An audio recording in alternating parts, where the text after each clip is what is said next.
Hey guys, tonight we're diving deep into one of history's strangest rabbit holes, the world of medieval royalty and what happens when you keep marrying your cousins for a few too many generations. Spoiler alert, it's not good. You probably won't survive this journey genetically speaking, but it is fascinating. So before you get comfortable, take a moment to like the video and subscribe, but only if you genuinely enjoy what I do here. I'm curious, what city are you listening from tonight? And what time is it where you are? Drop it in the comments. I love seeing how far this sleepy little history community stretches. Now, dim the lights, maybe turn on a fan for that soft background hum, and let's ease into tonight's journey together. Picture this: the crackling of fire in a stone hall, flicker of candlelight catching on silver goblets, and a young noblewoman in velvet robes being introduced to her future husband, who is also casually her cousin, or her uncle, or her nephew. Welcome to the elite world of medieval European aristocracy, where bloodlines mattered more than biology and love had absolutely nothing to do with marriage. The term inbred carries a punch today, but in the medieval context it was strategy. Dynasties like the Habsburgs, the Capetians and the Trastamaras didn't just intermarry for fun. They did it to hoard power, land and legitimacy. If you marry your cousin, you don't lose any castles. If you marry a foreigner, suddenly someone else is raising your heir in a rival kingdom. So the logic was clear even if the consequences weren't. Yet over generations, that logic led to genetic whirlpools that birthed some of the most fascinating and tragic figures in European history. You're going to meet women tonight who are daughters of double first cousins, nieces married to their uncles, and sisters married off to their first cousin once removed. These aren't just mathematical absurdities, they were real women with complicated lives, deep loyalties, and sometimes shocking symptoms of what happens when your DNA plays the royal version of musical chairs. We'll visit stone palaces in Spain, gloomy castles in Austria, and glittering courts in France and the Low Countries. You'll watch as empires rise and fall around these women, many of whom, let's be honest, never got a say in the matter. Take the Habsburgs, for instance, the undisputed champions of European inbreeding. Their family tree isn't so much a tree as a wreath. They built a global empire on marriages, each one drawing the family net tighter until it practically strangled itself. And while we'll spend time with some of the more infamous male Habsburgs later, it's the women who carried the generational load, both politically and genetically. These women were the mothers of kings and queens, the breeders of empire, and the unfortunate bearers of some truly unlucky traits.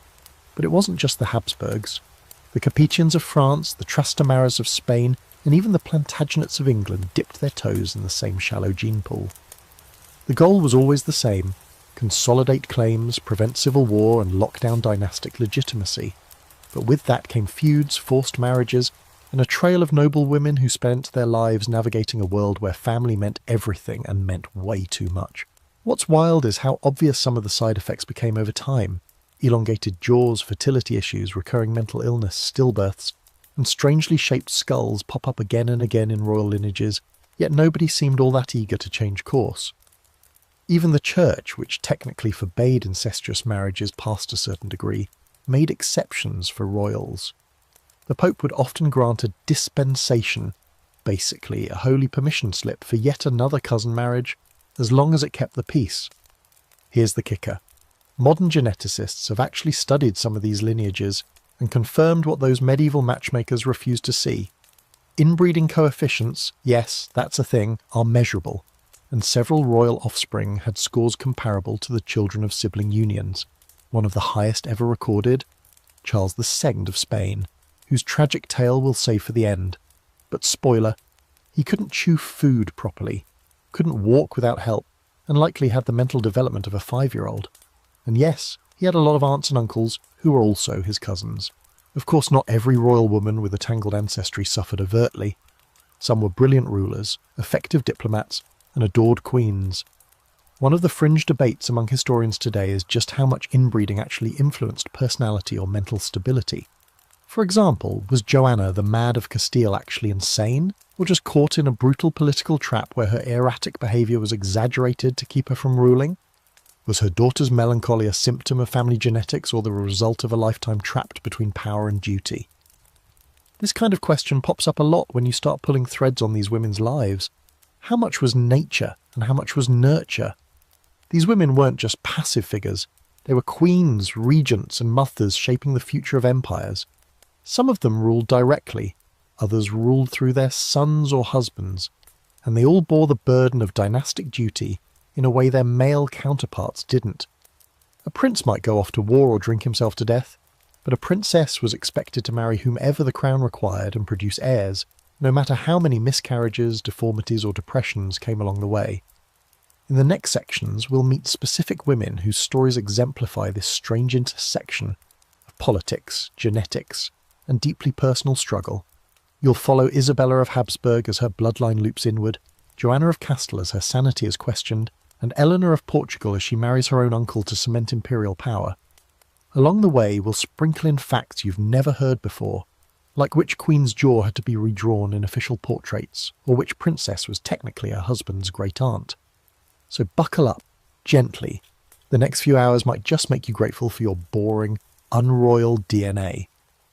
So let's head straight into the tangled tapestry of inbred nobility, with a woman who is practically the poster child for what happens when your entire family tree folds in on itself like an origami disaster.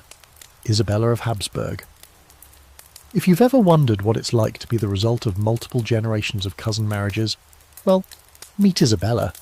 She doesn't just belong to the Habsburg dynasty, she is the Habsburg dynasty, rolled up into one velvet-draped, highly ceremonial genetic loop.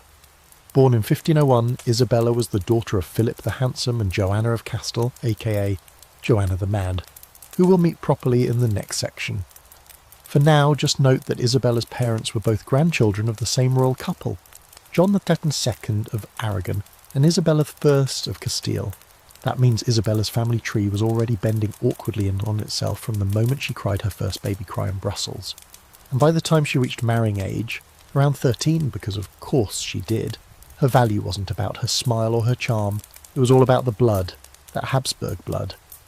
She was married off to Christian II of Denmark, Norway and Sweden, a man described by contemporaries as mercurial, which is a polite way of saying he was probably a bit of a nightmare. Their marriage was political like every marriage of the age, but it also had an edge of desperation. Christian needed allies, and the Habsburgs needed influence in Scandinavia. Isabella was the literal body through which that influence would flow. Her uterus was now official royal policy. Here's where it gets complicated, because of course it does. Christian wasn't exactly stable. He was charming at times, yes, and he clearly liked Isabella, but he also had a favourite mistress, Dyveke Sigbritsdatter, whom he refused to abandon even after marrying the Habsburg princess. Dyveke was low-born, not even nobility, and Isabella had to sit there in her Danish castle, pregnant with the future, while her husband paraded his mistress around court like a new horse. That must have stung, even for someone raised to accept political marriages as part of the royal gig. But Isabella held her own. She bore Christian 6 children, 3 of whom survived infancy, which in itself was a miracle, given the gene pool and the general medieval lack of sanitation. One of her sons, John, would have a short life, but her daughter Dorothea would go on to marry another cousin naturally. Isabella's influence at court grew, particularly after Dyveke died suddenly, maybe from poisoned cherries, maybe not. The truth is murky, and so are the rumours. Some whispered that Isabella or her allies had a hand in it, but there's no hard proof. Just a sudden vacancy in the royal mistress role and a queen who stepped up into real power. And yet the genetic weight of her ancestry didn't disappear. Isabella herself suffered from bouts of illness that some historians now think might have been linked to haemophilia, or a similar inherited disorder. She died young, just 24 years old. The official cause? A sudden illness, the medieval catch-all term for anything from tuberculosis to a stroke to, well, inherited genetic dysfunctions we can't pin down from the comfort of our modern armchairs. A quirky fact about Isabella's brief life: she was fluent in at least 5 languages, thanks to her Habsburg upbringing. These weren't "I can ask where the bathroom is" skills either. She could hold diplomatic conversations in Latin, Castilian, Flemish, French and German. Her letters reveal a sharp mind, a touch of sarcasm, and a keen understanding of the politics around her. She wasn't just a vessel for babies, she was aware of the chessboard and moved across it as much as her gender allowed. Now here's where scholars still butt heads. Was Isabella a victim of her family's obsession with purity, or simply unlucky in a dangerous age? Some point to her children's weak health and her own early death as clear signs of genetic fragility. Others argue that early mortality was just par for the course in the 16th century, even for royals. And while that's true to an extent, the Habsburgs' increasingly closed breeding circles make the debate harder to ignore. What's not debated is this: Isabella's children carried forward even more concentrated royal blood, making the next generation of Habsburgs even more genetically enclosed. Her grandson, Maximilian II, would marry his first cousin, and their children? Well, let's just say their jawlines could cut glass, and not in a good way. One eerie thing about Isabella's life is how quiet it feels in retrospect. She's one of those queens you rarely hear about unless you go looking. No big wars, no grand scandals, no famous paintings, and yet her DNA echoes all through European history. Her blood ran in the veins of emperors, kings, and doomed heirs. If power in this world can be measured by legacy, then Isabella was more powerful than most of the men around her. She just didn't get a crown to show it. You almost want to go back in time and whisper to her through the veil of centuries on. Hey, maybe skip that cousin. Maybe tell your daughter to try someone new, like someone not related. But you know she couldn't. That was the game, and she played it as well as anyone with her last name could. From the quiet courts of Denmark to the loud echoes of dynastic strategy, Isabella of Habsburg's life is one of the clearest examples of what happens when royalty values family ties just a bit too much. She didn't live long, but what she passed on would shape Europe for the next 2 centuries, and a lot of those results weren't exactly healthy. Now that you've met Isabella of Habsburg, it's time to step even deeper into the foggy Gothic corridors of royal heredity and meet her mother, Joanna of Castile, or, as she's better known in the history books, Joanna the Mad. You've probably heard the nickname before. Maybe you picture her wandering a castle barefoot, mumbling to herself, or clutching her dead husband's coffin like a morbid romantic. And yeah, some of that actually happened. But the full story of Joanna, it's less madness, more tragedy, with a generous sprinkle of dynastic pressure, and of course a heavy dose of concentrated family genetics. Joanna was born in 1479 to Ferdinand II of Aragon and Isabella I of Castile, Spain's power couple, the Catholic monarchs who unified the Spanish kingdoms and sponsored a certain Christopher Columbus. Their marriage was the ultimate political power move, and they wanted their children to follow suit. Joanna was their third child, smart, reserved and devout, with eyes that reportedly smouldered when she was angry. But there was one catch. Her family tree already had that classic royal kink. Her parents were second cousins, not a terrible start by medieval standards, but the signs of internal looping were starting to flicker. As a young woman, Joanna was shipped off to Flanders to marry Philip the Handsome. Yes, that's literally what they called him. And yes, it was mostly for politics. Philip was the son of Holy Roman Emperor Maximilian IV and Mary of Burgundy, and this union was meant to forge a powerful European alliance. But unlike many arranged royal marriages, Joanna and Philip were weirdly into each other, like passionately, obsessively into each other, at first. The kind of chemistry that raised eyebrows at court. You might think, oh, that's sweet. But this is a bedtime history, not a fairy tale, so you know what's coming. Philip was charming, ambitious, and very aware of his own good looks. Joanna, deeply in love, became intensely jealous, especially once Philip began openly cheating on her. She would reportedly scream and throw things and demand to know the names of his mistresses. Court rumour had it that she once attacked a lady-in-waiting with scissors over a flirtatious glance. Was she mentally ill? Or just a woman pushed to the edge in a world where her power was always second to her husband's pleasure? Things only got worse when her mother, Queen Isabella, died and Joanna became Queen of Castile. On paper, this should have made her one of the most powerful women in Europe, but Philip wasn't having it. He tried to muscle in as king, claiming Joanna was too unstable to rule. Her father, Ferdinand, did the same thing. Both men wanted control over Castile, and both used Joanna's supposed madness as an excuse to take it from her. What followed was a slow, relentless campaign to paint her as unfit, a narrative that stuck, partly because it was convenient and partly because Joanna did start to show signs of emotional collapse. After Philip's sudden death in 1506, he reportedly drank cold water after playing a vigorous game of ball, and it shocked his system, which, yeah, sounds fake. Joanna's grief became extreme. This is where the famous coffin story comes in. She had his body embalmed, refused to bury it for years, and travelled with the casket across Castile, stopping at monasteries and demanding prayers for his soul. Some say she opened the coffin periodically to gaze at him. Others claim she refused to allow any women near it, fearing they might seduce his corpse. Okay, that part does edge into mental illness territory. But hold on, this is where modern historians start side-eyeing the narrative. Yes, Joanna's behaviour was eccentric, even disturbing, but was it madness or grief, weaponised by power-hungry men? She had just lost her husband, was being isolated from her children, and had everyone around her gaslighting her into thinking she was unwell. Even her attendants were under orders to keep her under control. When you're locked away in a cold castle with no friends, no allies, and a lifetime of dynastic expectation weighing on you, madness might just be the only way out. Here's the genetic kicker. Joanna's parents were related, Sind, and her husband was her second cousin. Their child, Isabella from the last section, was part of a lineage that was now officially swirling in on itself. And you can track Joanna's bloodline straight down to Charles II of Spain, whose family tree looks like a family tumbleweed. Also, here's a fringe fact you're not going to hear in most textbooks. Some 16th century doctors actually believed that uterine misalignment caused female madness, as in they thought her womb had literally travelled to her head. No joke. One account from a Spanish physician describes Joanna as being afflicted with a wandering womb, which they thought caused her hysteria. The solution? Herbal compresses, prayer, and once, wait for it, a suggested exorcism. Modern scholars love to debate whether Joanna really had what we'd now call bipolar disorder or schizophrenia, or whether she was a victim of socio-political abuse. One particularly interesting theory suggests she may have had a form of post-traumatic stress disorder brought on by constant betrayal and the deaths of her children. Because yes, while she was confined in Tordesillas for nearly 50 years, her children died one by one, usually far from her. She was denied the chance to raise them, see them, or even grieve them properly. And yet, through all this, she remained technically Queen of Castile. Her signature still sealed royal decrees.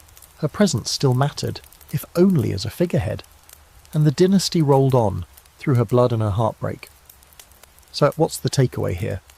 Joanna wasn't just the mad one, she was the product of strategic inbreeding, the pawn of rival male egos, and maybe, just maybe, a woman who saw too much and cracked under the pressure. But her legacy didn't crack.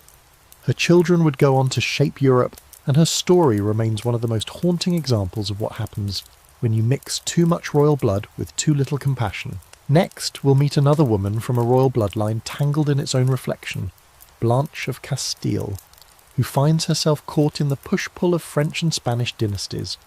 But first, let Joanna linger in your mind for a moment. Alone in a fortress, her world shrinking, her love unburied, her name etched into history not for what she did, but for what they said she was. Now your eyes drift toward another castle corridor, lit by a flickering rushlight and echoing with footsteps that trace centuries-old ambitions. Tonight, we cross the Pyrenees into a tale not quite as gothic as Joanna's, but every bit as woven with dynastic pressure and genetic déjà vu. Meet Blanche of Castile. She doesn't get the kind of historical spotlight that queens like Eleanor of Aquitaine or Catherine de Medici basked in, but don't let that fool you. Blanche was a linchpin in one of Europe's most tangled noble nets, and like many royal women of the time, she was born into a family already looping back in on itself.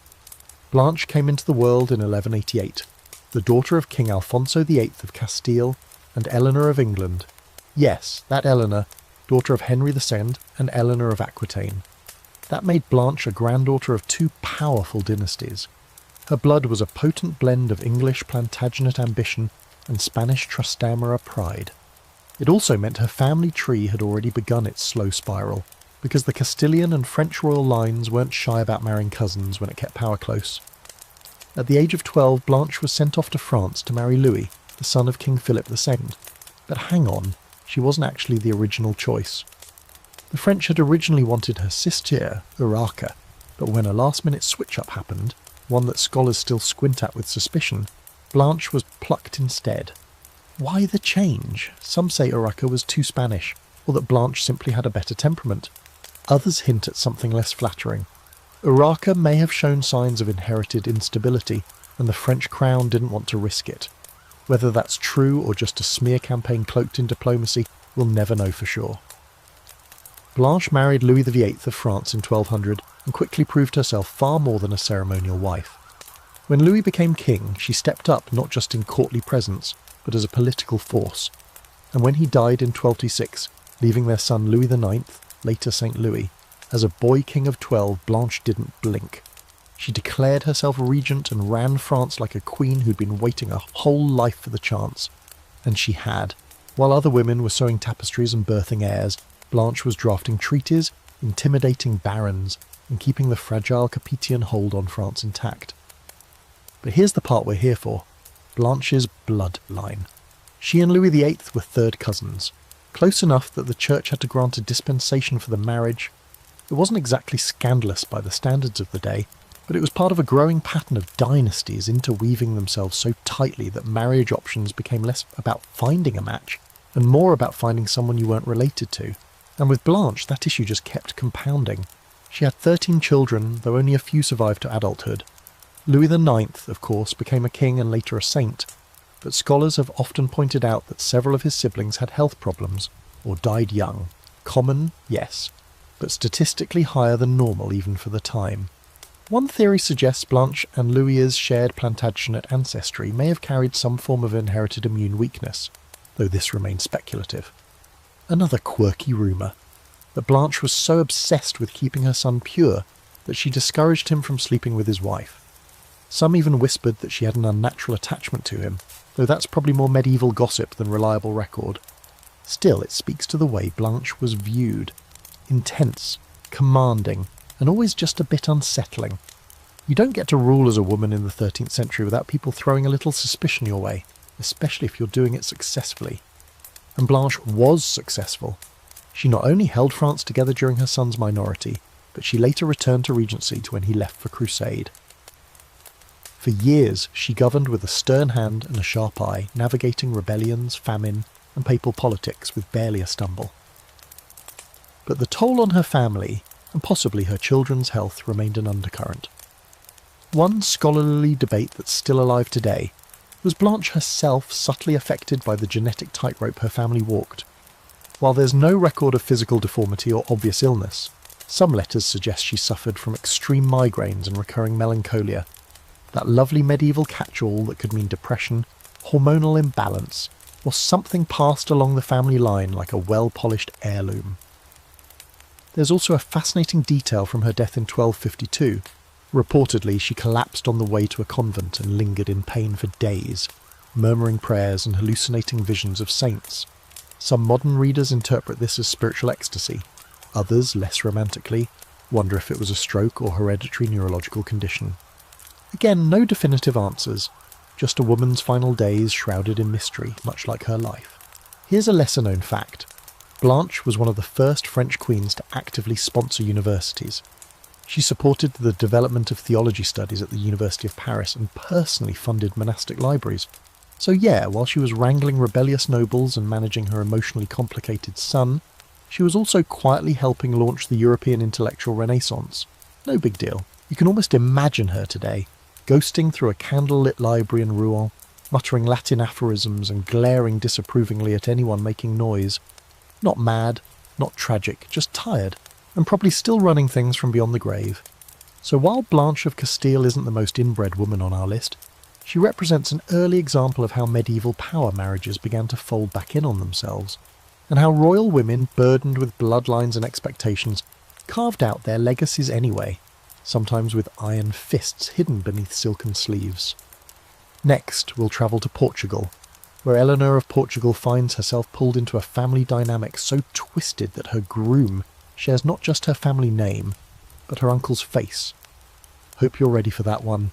And now, let's take a soft step into the warm Iberian air of the 15th century, where stone palaces glint beneath the Portuguese sun, and royal carriages creak beneath the weight of more than just gold and silk.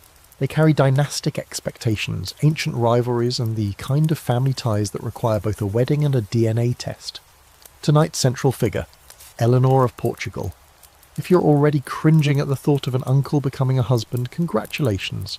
You're awake and paying attention. Because yes, that actually happened. And it wasn't even considered all that weird at the time. Eleanor was born in 1434 into the House of Avias, a branch of the Portuguese royal family, known for its tangled roots and political ambitions. She was one of several children born to King Edward of Portugal and Eleanor of Aragon, which already made her a prize in the international marriage market. Her siblings included future kings and queens, but Eleanor's path would take her north, into the chilly reaches of the Holy Roman Empire, where her marriage was supposed to cement a powerful alliance. What no one talked about at the wedding feast was how closely she and her groom were already related. Her husband, Emperor Frederick III, was not only her cousin, but he was technically her uncle, through marriage lines so convoluted they practically form a Celtic knot. But of course, inbreeding among royals wasn't just tolerated, it was the norm. Marrying a close relative wasn't scandalous, it was strategic. If it kept the throne within the family and prevented rival claims, then so be it. The Pope would give a little nod of approval, issue a dispensation, and another cousinly kiss would seal the fate of another generation. Eleanor's wedding to Frederick was awkward from the start. She travelled to Italy for the ceremony, which was delayed several times because Frederick, ever the cautious emperor, was reluctant to commit. He reportedly didn't even meet her until the actual wedding day, and his first reaction was, "She's prettier than her portrait, so yay for low expectations."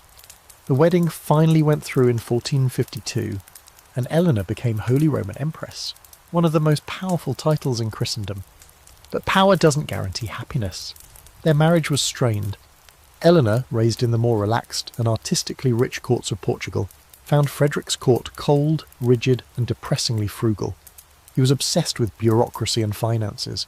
She wanted music, colour, and life. Letters from the time hinted her frustration.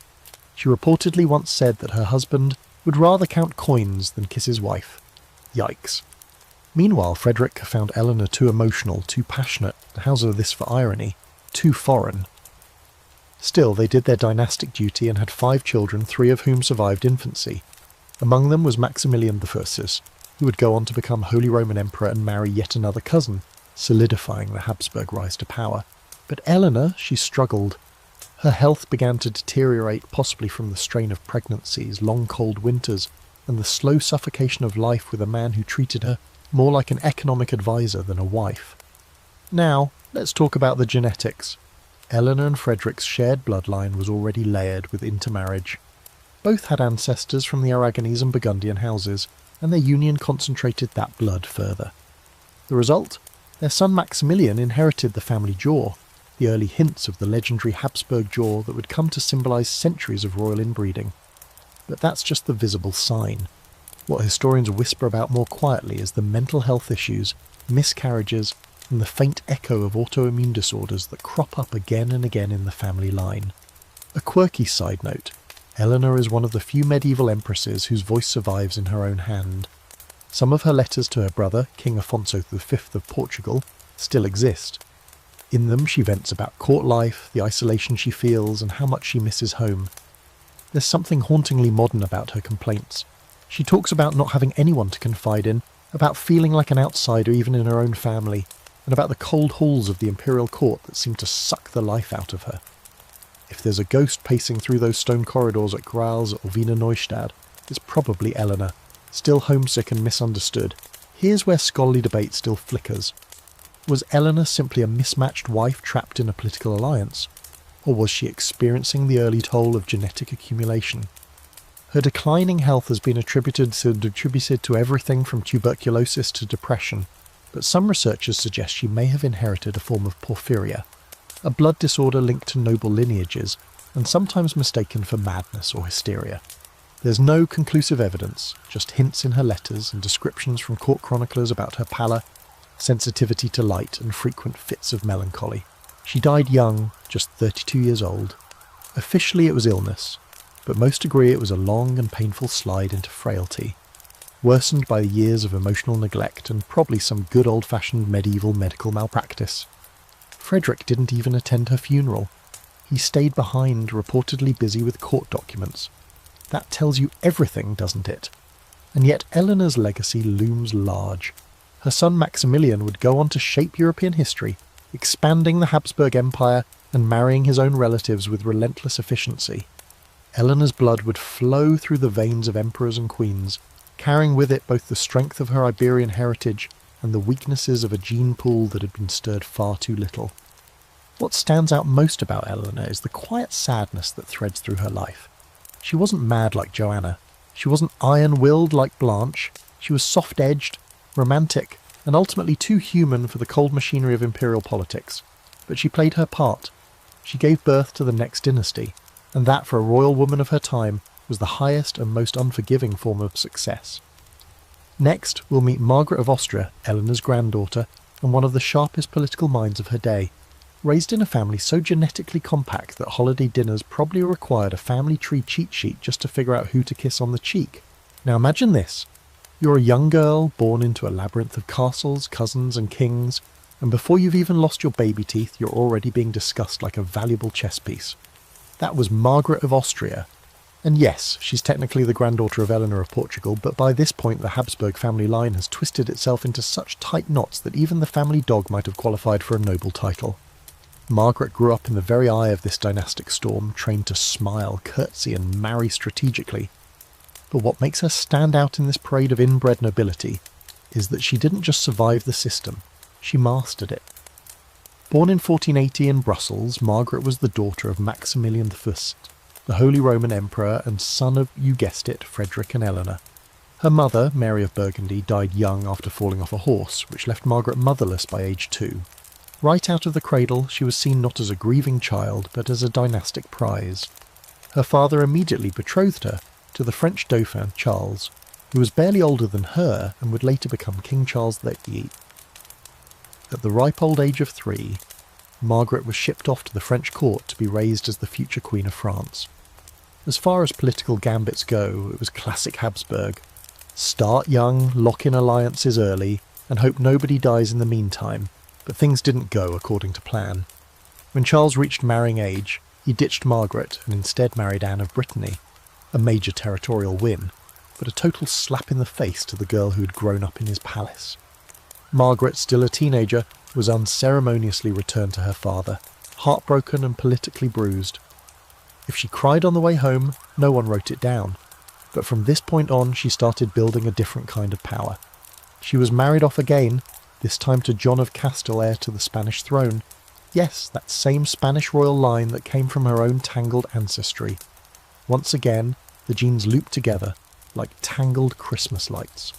Margaret and John were cousins several times over, connected through both the Habsburg and Trastamara lines. Their marriage was brief. John died within a year, probably from tuberculosis, though rumours of poison floated around because, well, medieval courts loved a little conspiracy with their mourning. Margaret, now widowed before age 20, might have been expected to fade into the background and quietly become a nun or a melancholy dowager. But nope, not Margaret. She returned to the Habsburg court and slowly, steadily carved out a political identity so sharp it could slice through stained glass. She never remarried, instead dedicating herself to politics and governance, eventually becoming governor of the Netherlands. Twice, that's right.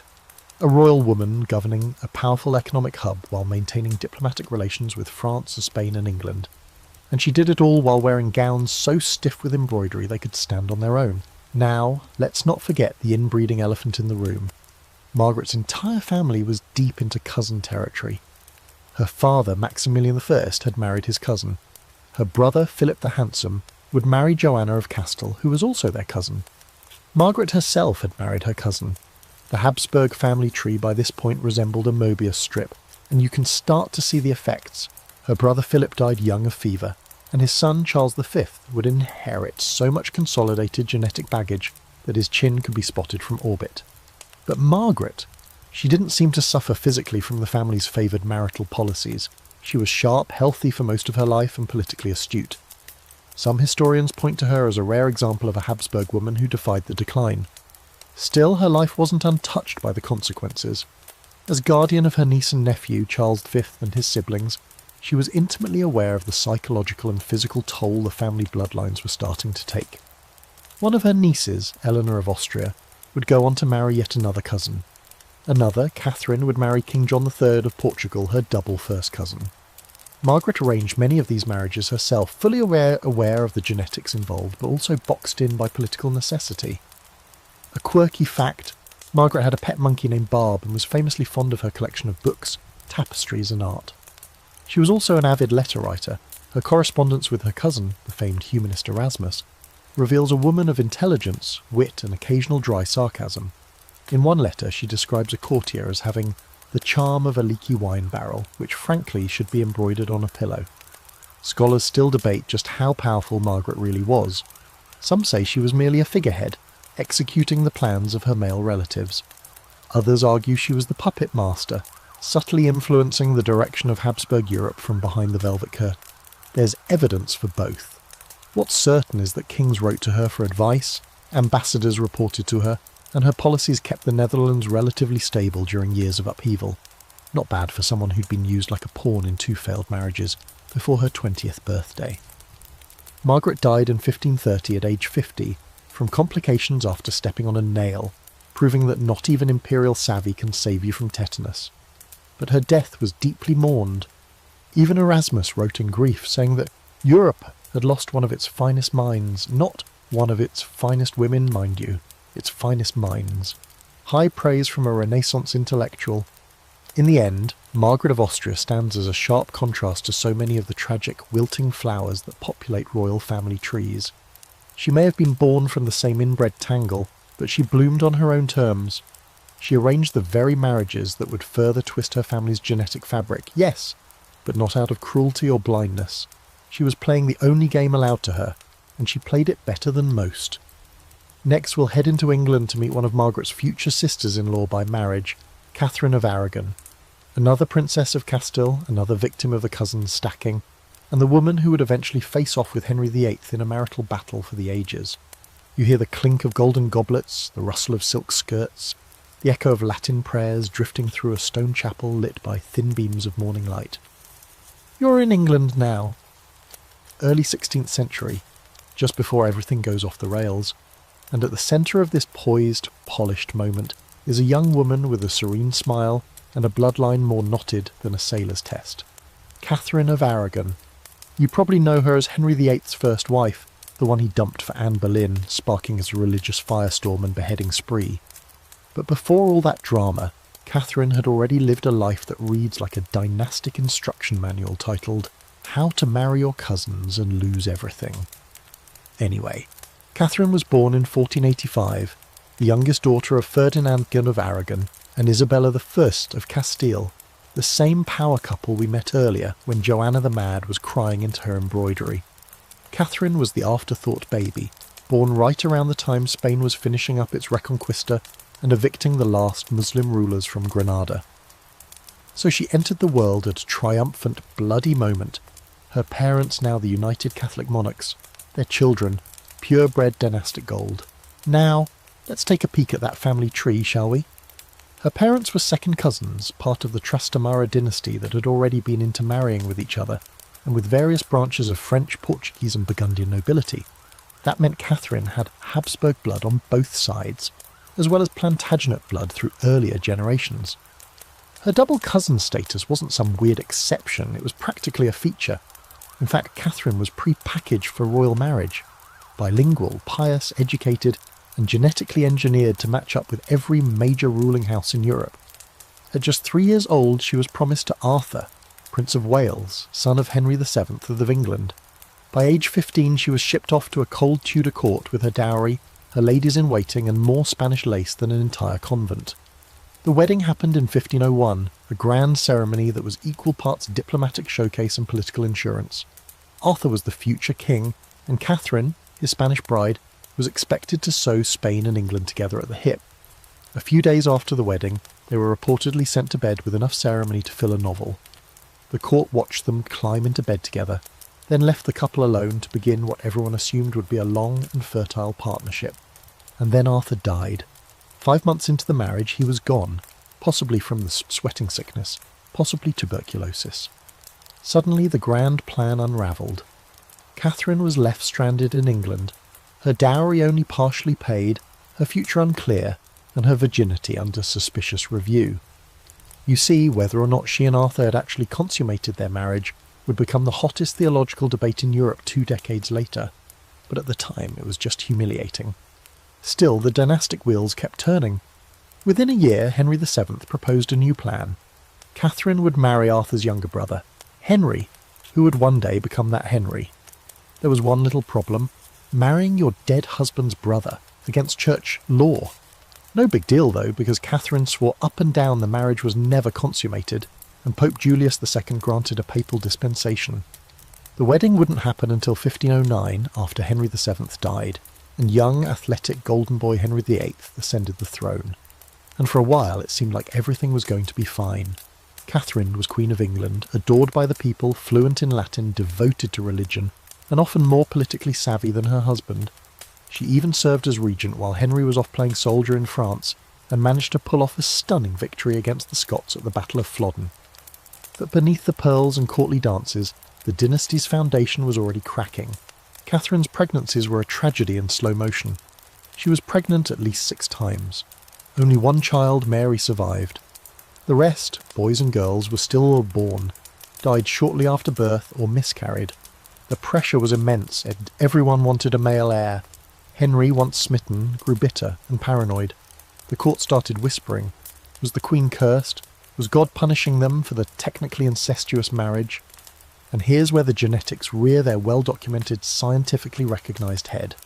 Catherine's own maternal grandparents were both from the Trastamara line, meaning her parents were not just cousins, they were part of a lineage that had looped in on itself for generations.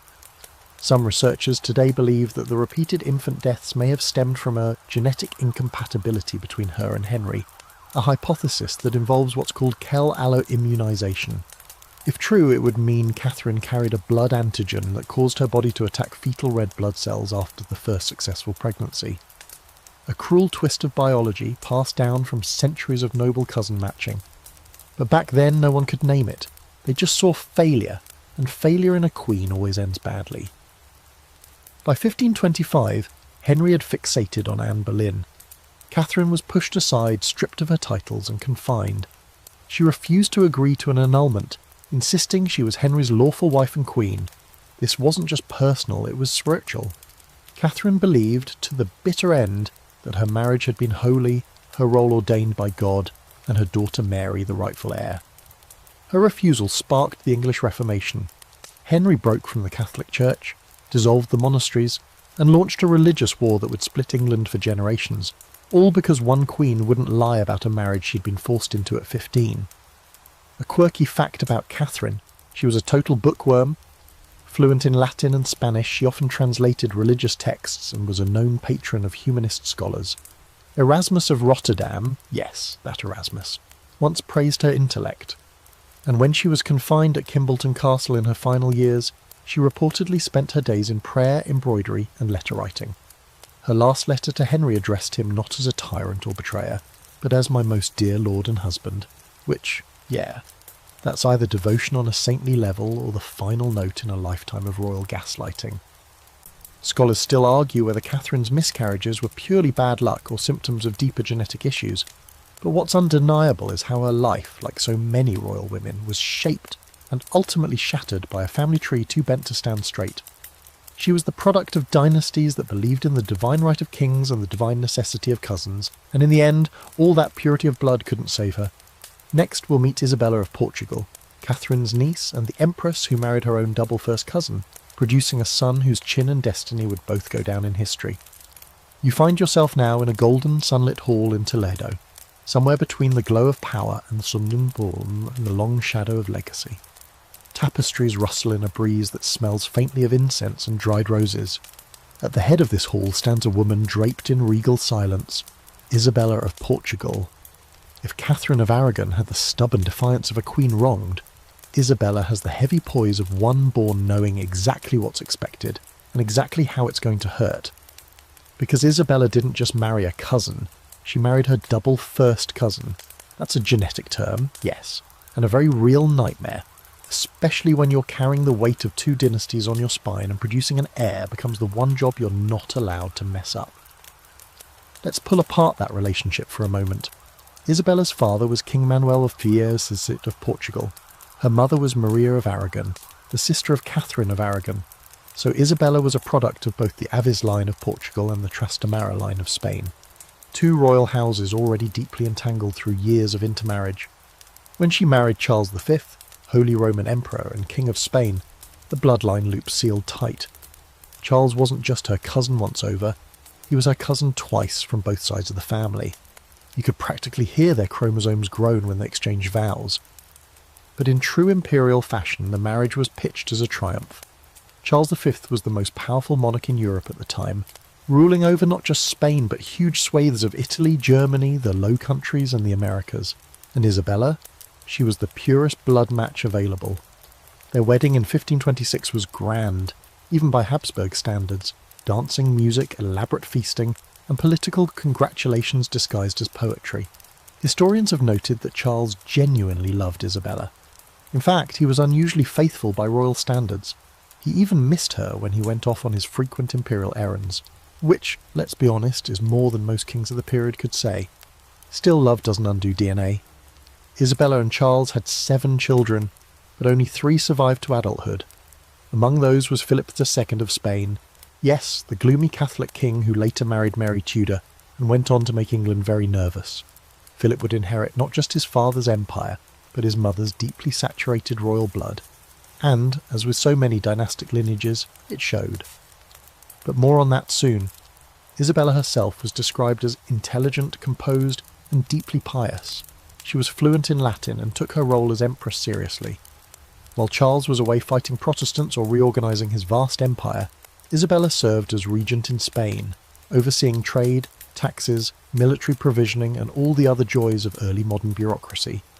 Letters between her and Charles reveal an administrative partnership as much as a romantic one.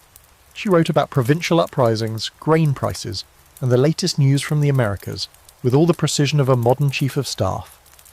But her reign wasn't all ledgers and letters. Behind the polished court surface, Isabella was plagued by anxiety and health issues. Like many women in her family, she suffered through multiple pregnancies, several of them ending in stillbirth. And though it's not documented in clinical language, because this was the 16th century and everything got filed under melancholia, modern historians believe she showed signs of chronic depression, perhaps postpartum, or perhaps inherited from the same bloodlines that made her both a queen and a statistic. There's a particularly eerie moment preserved in court diaries. Isabella, pregnant with what would be her final child, fainted during a religious procession. It was a public event, and the crowd gasped as she collapsed, pale and unconscious, onto the stone steps of a cathedral. She never fully recovered. Less than a year later, in 1539, she died, at the age of 36. The official cause was complications from childbirth, a vague term that could mean anything from hemorrhage to infection to, perhaps, her body just giving out after too much strain. Too many children, too much duty, too little rest. Charles was devastated. He wore black for the rest of his life. He commissioned portraits, sculptures, and even a grand tomb in her honour. But he didn't remarry. For a man who ruled half the known world, that's saying something. He later retired to a monastery and took up clockmaking, which feels very on brand for a man who'd spent his life trying to keep a ticking empire from falling apart. Here's the historical wildcard. Isabella's bloodline, intensely inbred, meticulously preserved, produced Philip II, who then went on to marry his own niece, and later his own cousin. The loop didn't just continue, it tightened.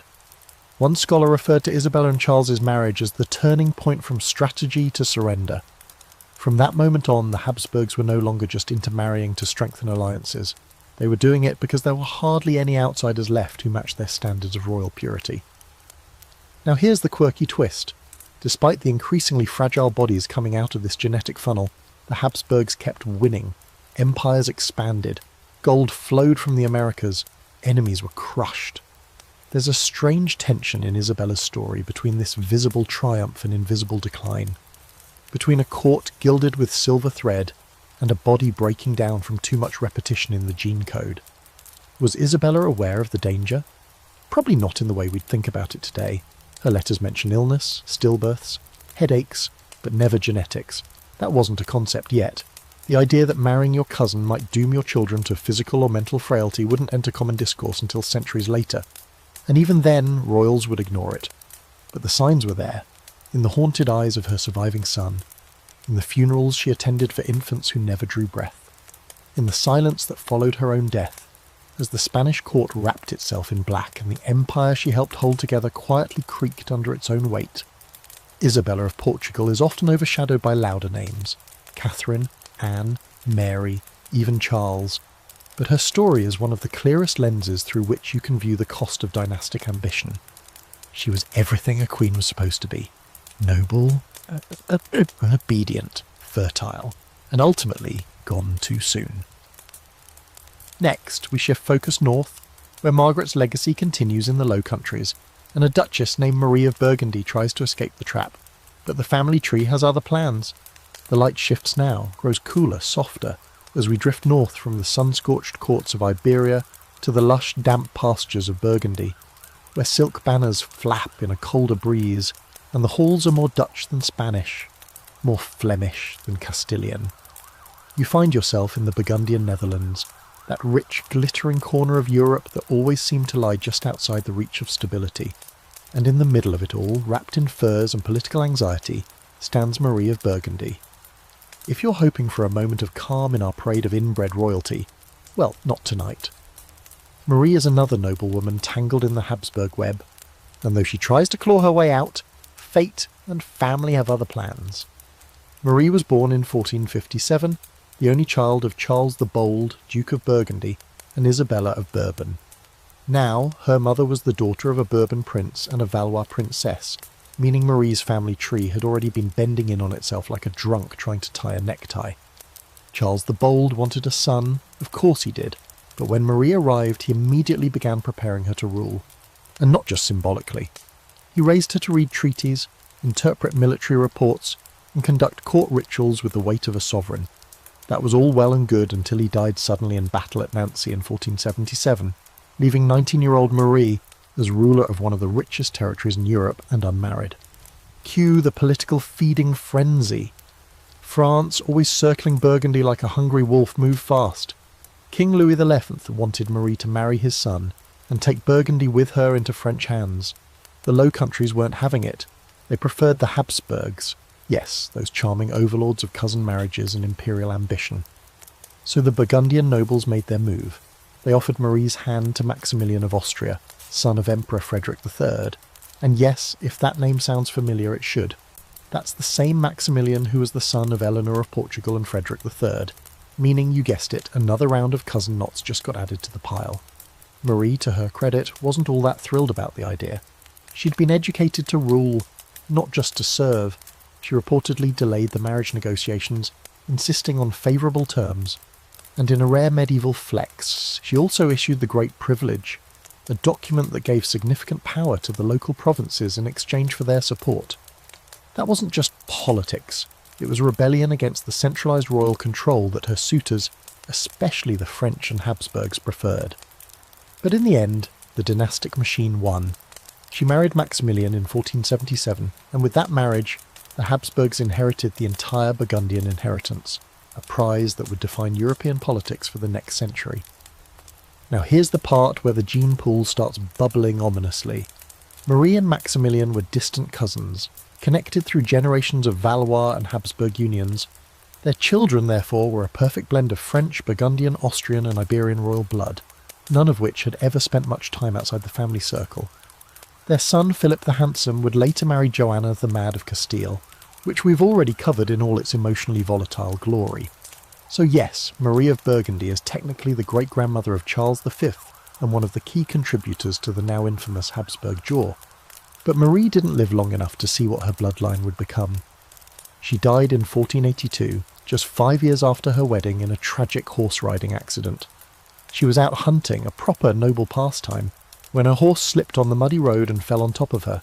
Her back was crushed. She lingered in agony for several days before dying at the age of 25. The court went into mourning, Maximilian wept, and Europe once again found itself with a power vacuum shaped like a young woman. Here's the quirky detail. Marie was buried in Bruges, and her tomb remains one of the most visited sites in the city. But during a renovation in the 20th century, archaeologists opened the tomb and found her remarkably well-preserved skeleton, complete with a visible injury to the spine exactly where chroniclers described her accident. It's one of those eerie moments where legend and osteology meet under fluorescent lighting. So what do scholars make of Marie's role in the genetic arc of Europe? Some view her as a pivotal figure, not just a dynastic match, but the critical hinge that swung the Burgundian legacy toward the Habsburgs. Without Marie, there's no Charles V, no global empire, and possibly no grotesque accumulation of cousin-coded chromosomes. Others focus on her lost potential. As an educated, politically active young woman, she might have ruled Burgundy as an independent duchess, an alternative history where the Low Countries become their own powerhouse instead of yet another Habsburg annex. But history doesn't deal in what-ifs. Marie married the right man at the wrong time and died before she could shape her legacy. And that legacy ultimately became her descendants, long-faced, melancholic, sometimes brilliant, sometimes broken, but always bound to the throne by blood too thick to breathe freely. One final thought. Marie tried, in her brief rule, to decentralise power, to give voice to her people, and to resist the dynastic stranglehold of her time. But even her resistance became a tool of the empire. Her blood, her body and her banner all ended up under Habsburg control. It's the ultimate medieval irony. The more she tried to escape the family knot, the tighter it pulled around her. Next we head back into the heart of that knot and meet Anna of Austria, a woman who married her own nephew, and somehow didn't even make the top 3 weirdest Habsburg unions. Yeah, it's about to get darker. The air thickens as we travel now to late 16th century Spain, a time when candles flickered against stone walls already haunted by portraits with too many identical faces. Welcome to the court of Philip II, where the inbreeding isn't just an unfortunate footnote, it's the main feature. And here, standing quietly in a velvet gown that probably weighed more than a grown dog, is Anna of Austria. She's serene, devout, obedient, exactly what the Spanish court wanted in a queen.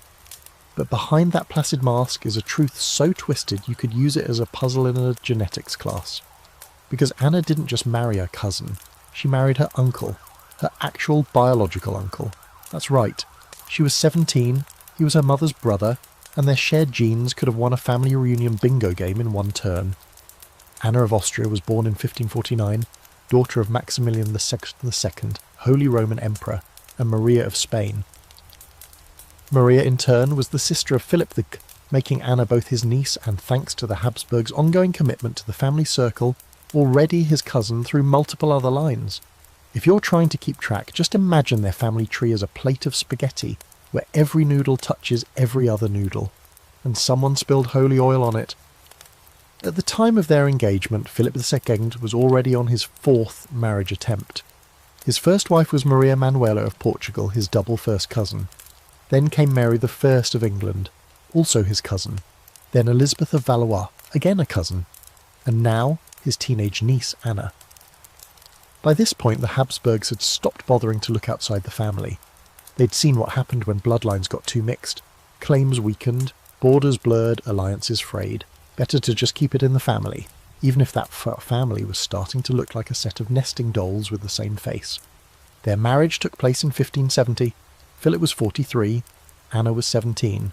The age gap was considered completely normal. What wasn't normal, even by 16th century standards, was how closely related they were. The Pope had to grant a special papal dispensation, one that raised more than a few eyebrows in Rome, but the political necessity overrode religious awkwardness. Philip needed a fertile wife to produce a male heir, his previous attempts hadn't gone well, and Anna came with the best breeding credentials possible. Pure Habsburg blood, extreme piety, and a womb unburdened by other dynastic alliances. So how did this deeply incestuous union work out? Surprisingly, not terribly, at least in the short term. Anna was reportedly kind, patient, and genuinely liked her husband. He, in turn, seems to have adored her in his own sombre, tightly wound way. Unlike his previous marriages, this one was relatively peaceful. No public arguments, no scandal. She played her role as queen perfectly. Reserved in public, devoutly Catholic, endlessly maternal. She gave birth to 5 children in rapid succession, 4 of whom survived infancy, another Habsburg miracle. One of those children was Philip III of Spain, who would eventually succeed his father. But while Anna herself seemed to weather the biological risks of close inbreeding better than some of her predecessors, the genetic toll was quietly accruing in her children. Philip III, her most famous son, grew up listless, indecisive, and deeply reliant on court favourites to govern. While not physically deformed like his own son would later be, many scholars note the intellectual and emotional decline that began with this generation. He was smart enough to stay out of wars, but too passive to lead an empire. His reliance on court favourites like the Duke of Lerma led to widespread corruption and the slow decline of Spanish global influence. It was the beginning of a quiet unravelling, and Anna's genes were part of the recipe. Here's a fringe medical fact.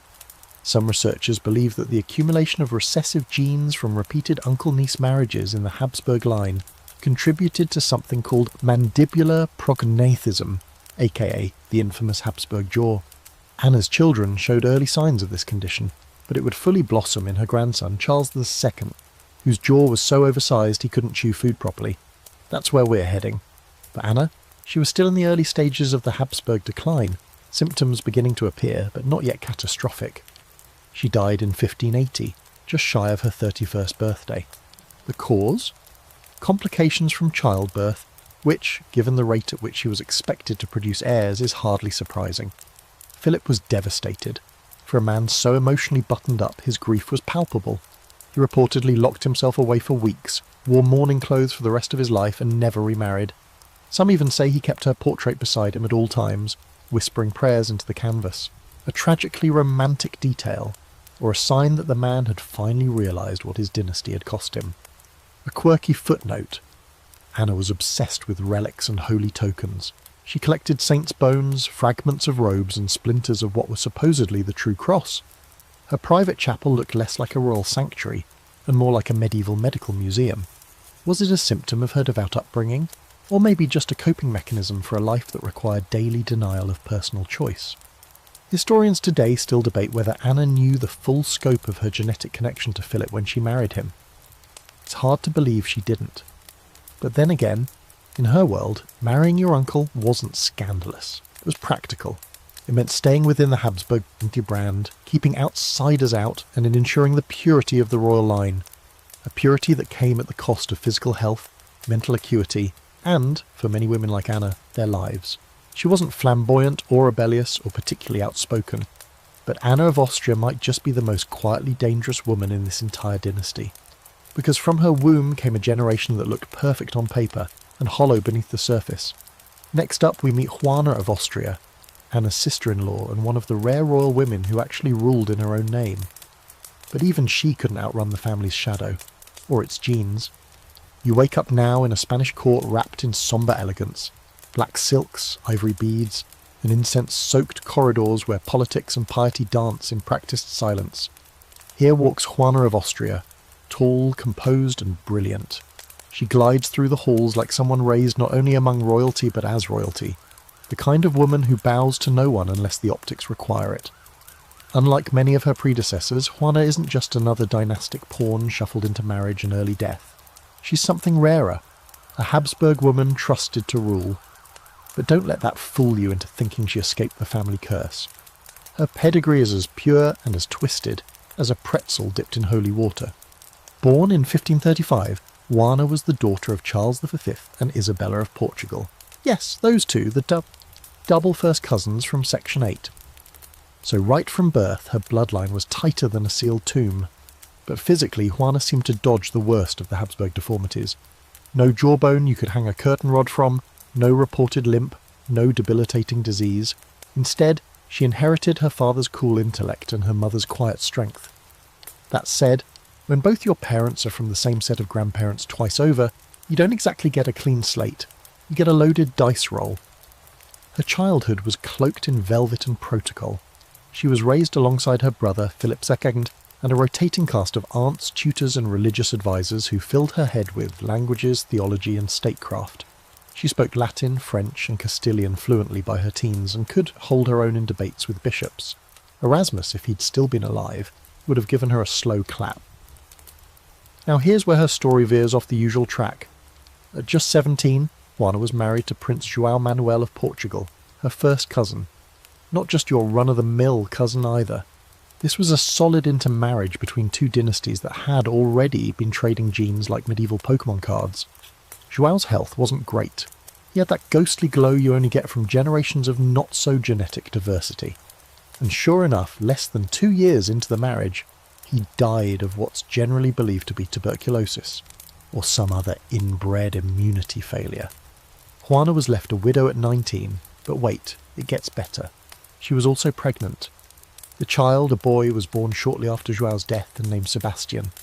He would later become King of Portugal, and if you're imagining a strong, virile monarch ready to lead his people to glory, hold that thought.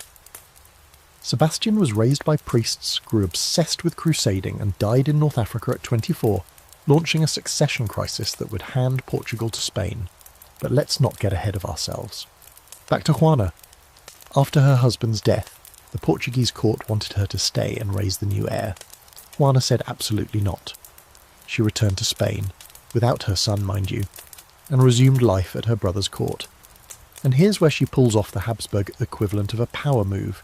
Philip II appointed her regent of Spain while he travelled to England to marry Queen Mary. That's right, Juana of Austria ruling Spain in her brother's name.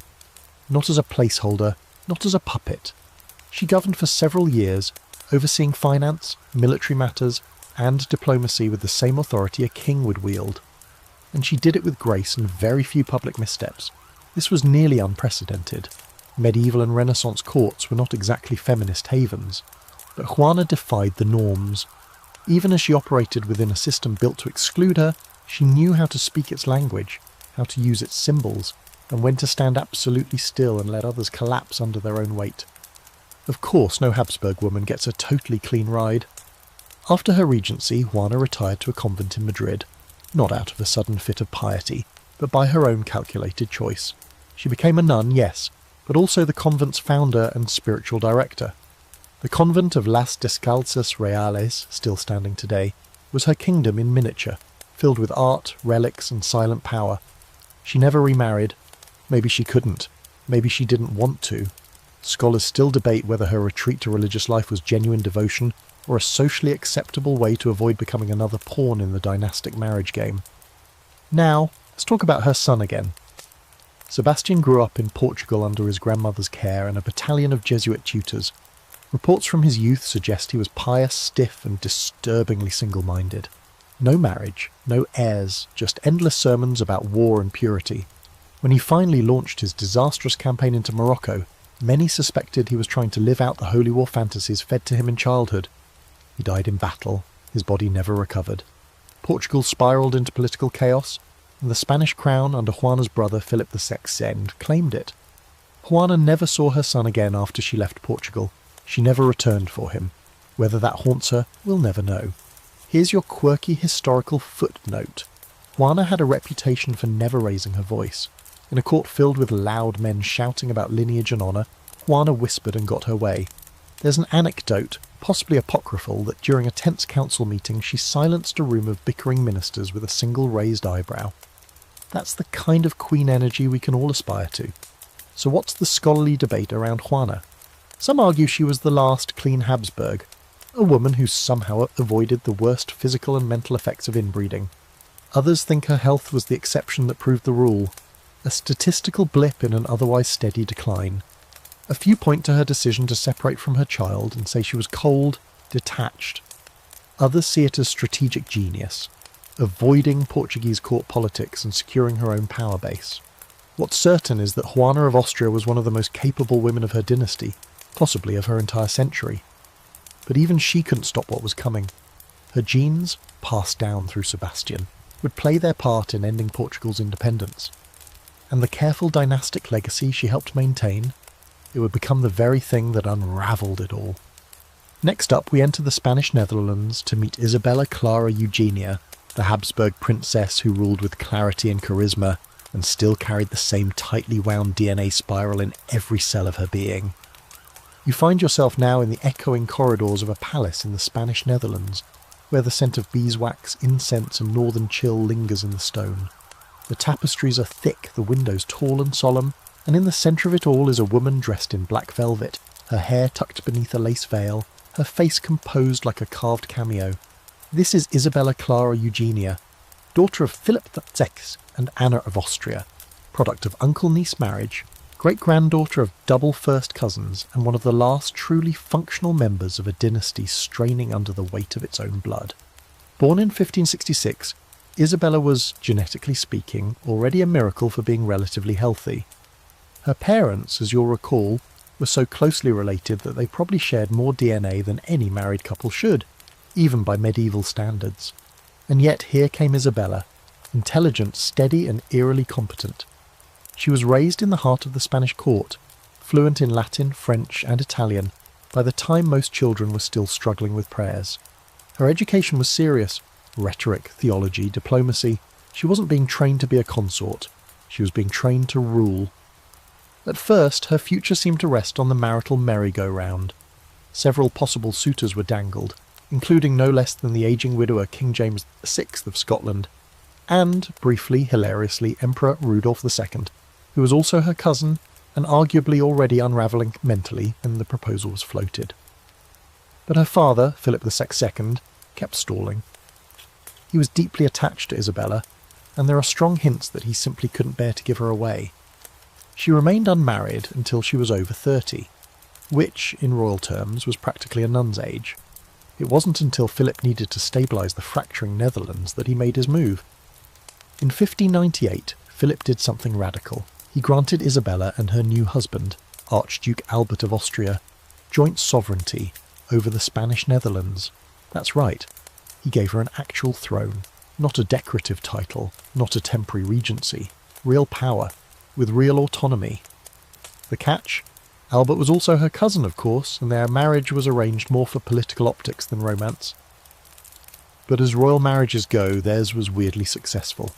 They shared a calm respect and a common goal: bring peace to a region shredded by decades of Protestant rebellion and war.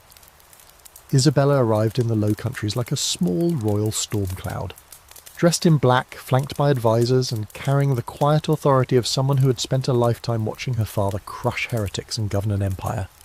But she also brought something surprising: pragmatism. While Albert led the armies, Isabella worked the court. She restored cities, mediated religious tension, and charmed the nobility into cautious loyalty. The region was still a mess, but she managed to hold the centre. And she wasn't just a ruler in name. Contemporary letters describe her as meticulous, detail-obsessed, and deeply engaged in state matters.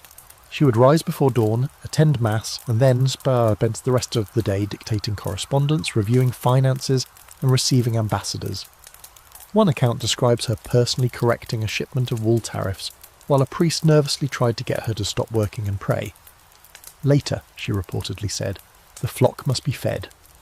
Despite all this, Isabella never had children. Whether by choice or misfortune is unclear.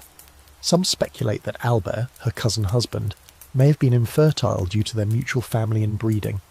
Others suggest a miscarriage or two, hidden by court silence. What's notable is that neither seemed too concerned with producing an heir. They had each other, and they had work to do. It's oddly refreshing. Two Habsburgs in a functioning relationship that wasn't built solely around uterine expectations, but the curse of the dynasty always lingers. After Albert died in 1621, Isabella took religious vows and officially became a nun. But let's be honest, she was a nun in the same way a CEO might become emeritus. She kept her title, her influence, and her schedule. She just wore more black and talked more about God. In many ways, her post-widowhood rule was even more effective. She held the Netherlands together through factional sniping, external pressure, and the slow encroachment of war. Here's the quirky detail. Isabella loved theatre, not just in a royal patron kind of way. She personally reviewed scripts, attended rehearsals, and even acted in morality plays when she was younger. One courtier recorded watching her perform a scene as the Virgin Mary, noting that she delivered her lines with such precision it seemed more sermon than drama. Honestly, it sounds like she could have had a solid career in the arts if she hadn't been born into one of Europe's most overbred families. Now, the scholarly debate. Was Isabella Clara Eugenia the last competent Habsburg? Some historians argue yes. She's seen as the final bright flicker before the dynasty descended into mental instability and physical deformity. Others argue she benefited from circumstance. She ruled a smaller territory during a relative lull in European chaos, and with a husband who shared power. Either way, she made an impression. While other Habsburg women were remembered for their deaths, their wombs, or their madness, Isabella was remembered for her leadership. She died in 1633 at the age of 66, a shockingly long life for a Habsburg woman. Her funeral in Brussels was a major event, attended by nobles, priests, artists, and commoners alike. She left behind no children, but a political legacy strong enough to be remembered centuries later. And for once, that legacy wasn't about how crooked her jaw was or how many cousins she married. Isabella Clara Eugenia is proof that even in the middle of a genetic swamp, a single candle can burn steadily. She wasn't loud, she wasn't dramatic, but she ruled, she led, and she managed to carry the unbearable weight of Habsburg inheritance with something that looked a lot like grace. Next we travel to Versailles, where another branch of the family tree unravels in powdered wigs and satin corsets, starting with Maria Theresa of Spain, whose Bourbon cousins were waiting with open arms and open marriage licenses. Let the echo of cobblestone horses and rustling satin lead you now into the golden corridors of Versailles, where mirrors stretch endlessly and the smell of rosewater clings to every breath. Here we find Maria Theresa of Spain, standing beneath a ceiling painted with gods she probably no longer believed in. She's surrounded by chandeliers, gilded mouldings, and a court more obsessed with appearance than any in Europe's long, gaudy history. But Maria Theresa is not just another queen in a corset. She is the living product of centuries of Habsburg intermarriage, carefully wrapped in taffeta and shipped north to become the wife of King Louis XIV of France, who also happens to be her double cousin. Born in 1638, Maria Theresa was the daughter of King Philip IV of Spain and Elizabeth of France. And already that's a red flag. Her parents were first cousins, her grandparents were first cousins, and her great-grandparents, you guessed it, also cousins. At this point, the Habsburg family wasn't just inbred, they were aggressively recycling their gene pool like a medieval eco-initiative gone horribly wrong. So when Maria Theresa entered the world, her destiny was already shackled to the idea of preserving this legacy, no matter the cost. She grew up in the rigid, sorrow-tinged court of Spain, surrounded by Catholic solemnity, funerary black clothing, and enough incense to fog up every memory. Her education was strictly religious, heavy on saints, light on strategy. She was taught to be obedient, chaste and silent, with the occasional music lesson thrown in to soften the edges. And then came the War of the Spanish Succession, followed by peace negotiations. France and Spain needed to seal the deal with a marriage, and Maria Theresa, only 20, untested and thoroughly Habsburg, was offered as the gift. Louis XIV, the Sun King, was everything her court was not. Flashy, confident, secular in a dangerous way, and drenched in power. He reportedly took one look at Maria Theresa and said, "She is the Infanta of Spain," which was either a compliment or a gentle acknowledgement that her reputation preceded her, like a politely coughing ghost. Their marriage was arranged with urgency. France wanted peace, Spain wanted dignity. The wedding took place in 1660 on the border between their kingdoms, and it included one of the most famous gestures in diplomatic history. Louis met Maria Theresa on a small island in the middle of a river, neutral territory, and took her hand with a smile that masked 20 layers of political calculation. From the start it was a mismatch. Maria Theresa was gentle, sheltered and painfully pious. Louis was worldly, calculating and frankly busy chasing his mistress. He had a string of lovers before and after the wedding, and his court was a dizzying place full of intrigue, coded glances and powdered whispers. Maria Theresa wasn't built for this. She tried, though. She smiled when required, bore Louis 6 children, though only one survived, and tried to navigate the court of Versailles without falling apart.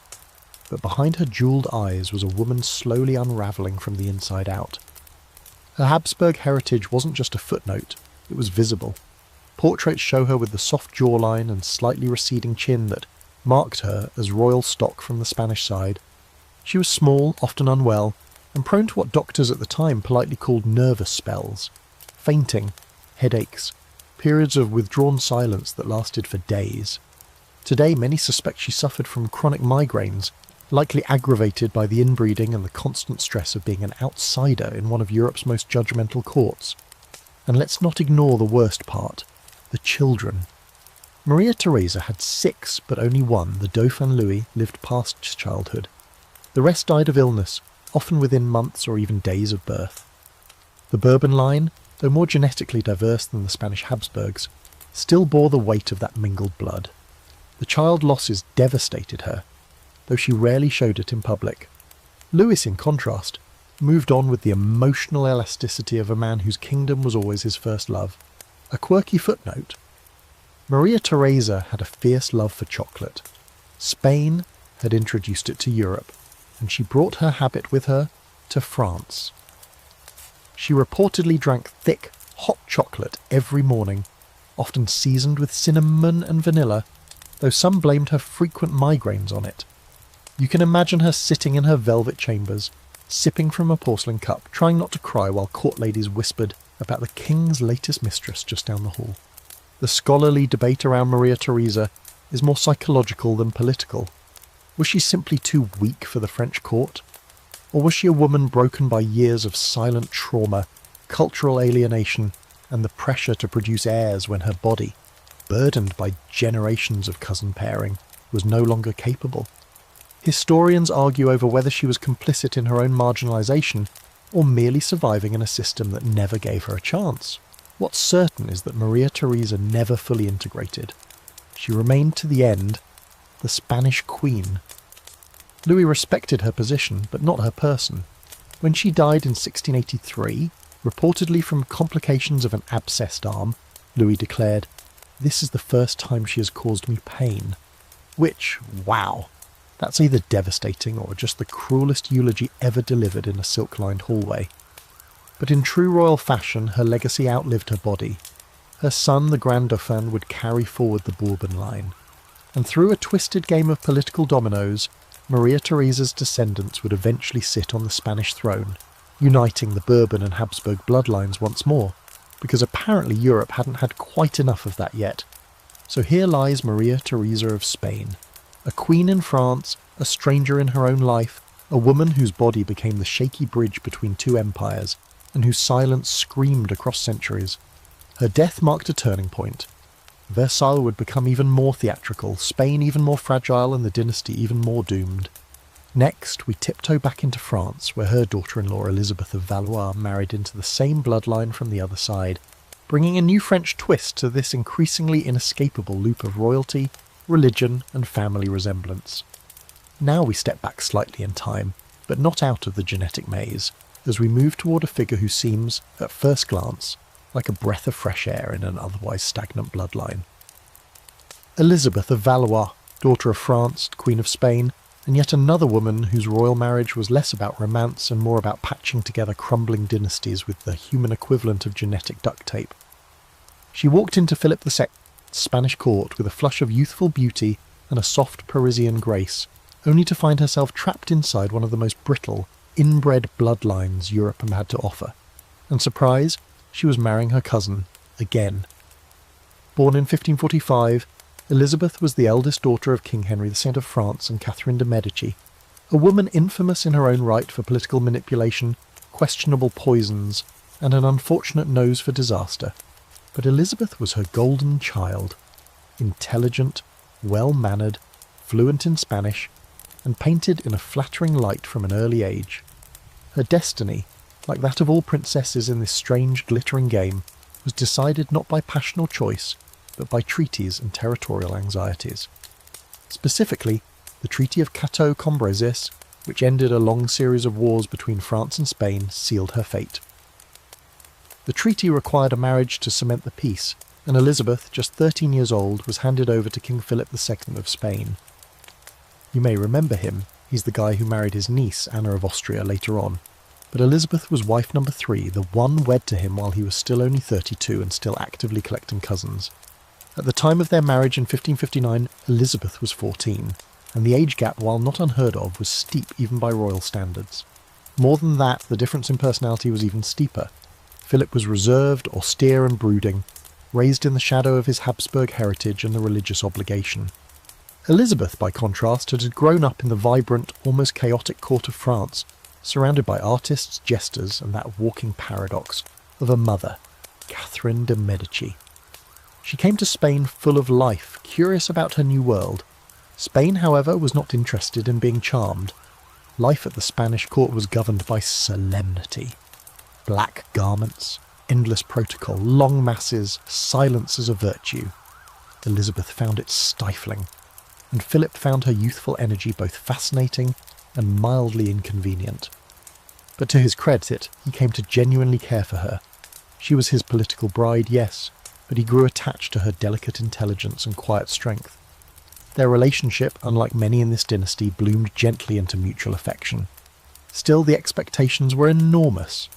Elizabeth was supposed to provide a male heir, something the Spanish crown was always desperate for, especially given the high mortality rate of royal infants and the increasingly fragile genetic lottery. Over the next few years, she endured several pregnancies, and here's where history gets hazy. Some say she miscarried repeatedly. Others report she had 2 daughters and then a series of tragic losses. But all agree that her final pregnancy in 1568 ended in her death at just 23 years old, likely from a ruptured uterus. Yes, 23. It's a brutal pattern now.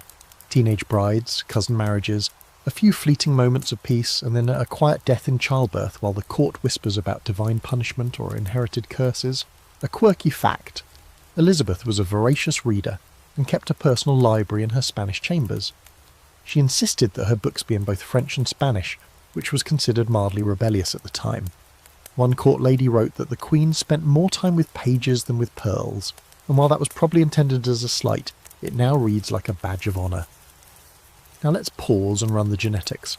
Elizabeth's father, Henry II, came from the Valois line, which had already begun intermingling with the Habsburgs through various cousins and strategic alliances. Her mother, Catherine de' Medici, was from the Medici family of Florence, a line not particularly known for inbreeding, but heavy on heart disease and toxic ambition. When Elizabeth married Philip II, she added a burst of French DNA to the Spanish court, but not enough to dilute the heavy Habsburg stock. Their daughters, Isabella Clara Eugenia and Catalina Michaela, would carry these combined lines forward, Isabella especially, whom we just met in the last section. What do scholars argue about when it comes to Elizabeth? Some see her as a mere figurehead, a victim of early death and tragic expectations. Others see her as a quietly subversive figure, someone who brought French flair and feminine diplomacy into a court that needed both. She was reportedly popular with the Spanish people, though she never wielded formal power. Still, in a place where queens were expected to be silent wombs, Elizabeth's gentle intellect made more of a mark than many noticed at the time. And yet, for all her grace, she left behind the same painful legacy as the rest. A royal lineage more focused on purity than health, more devoted to inheritance than vitality. Her children were raised with the same rigid expectations, the same constant pressure to marry within the family, and the same blind trust that God would sort out the chromosomes. Spoiler, he did not. The irony? Elizabeth was actually first betrothed to Don Carlos, Philip's unstable son from an earlier marriage, but that plan was nixed when everyone realised Carlos was, let's say, unwell. Violently paranoid, erratic, and ultimately imprisoned by his own father. So Elizabeth got the father instead of the son, dodging one nightmare but stepping into another slow unravelling.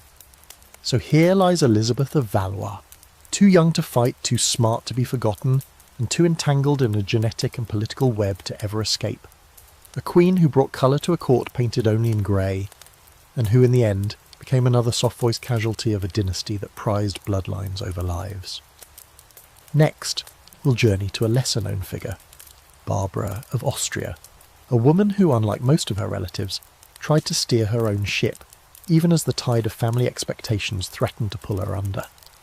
Now we drift quietly eastward, away from the golden glare of Versailles and the incense-drenched gloom of Spain, and find ourselves in Central Europe, where the courts are colder, the politics more tangled, and the family trees just as knotted.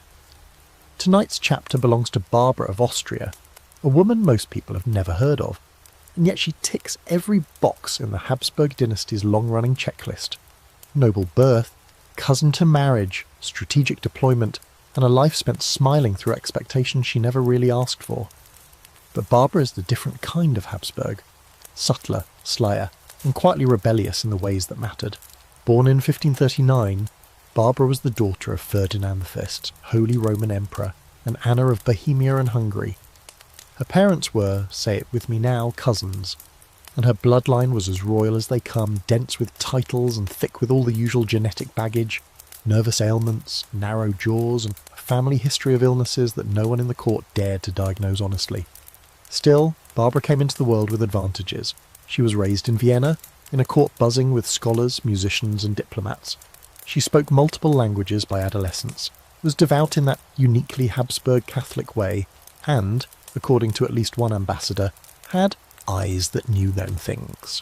By the time she reached marriageable age, which, surprise, was somewhere around 14, Barbara was being quietly shopped around to various relatives and allied royals. She was eventually married off to Alfonso II d'Este, Duke of Ferrara, a nobleman from one of Italy's most prestigious houses, but also, yes, a relative.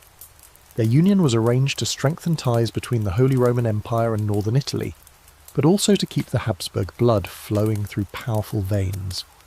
Alfonso was the son of Ercole d'Este and Renée of France, meaning his ancestry included French, Italian, and, through the usual sideways marriages, Habsburg connections. So, not immediate cousins, but the kind where if you traced it back 3 generations, you'd find a shared great-grandfather hiding in a jewelled tomb somewhere. The marriage took place in 1565, and from the outside it looked like a success. Barbara arrived in Ferrara with a retinue of ladies, priests, and enough embroidery to wrap the Alps. She embraced her duties with poise, patron of the arts, religious benefactor, duchess with a heart of gold, or at least gold leaf.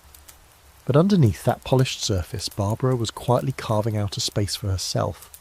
Unlike many of her inbred contemporaries, she wasn't content to just fade behind her husband's shoulder. She refused to be an ornament.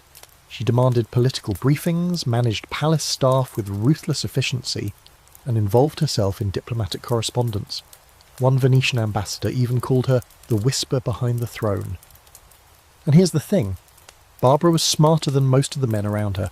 She knew exactly what the game was, and she played it with velvet gloves and a steel needle hidden beneath.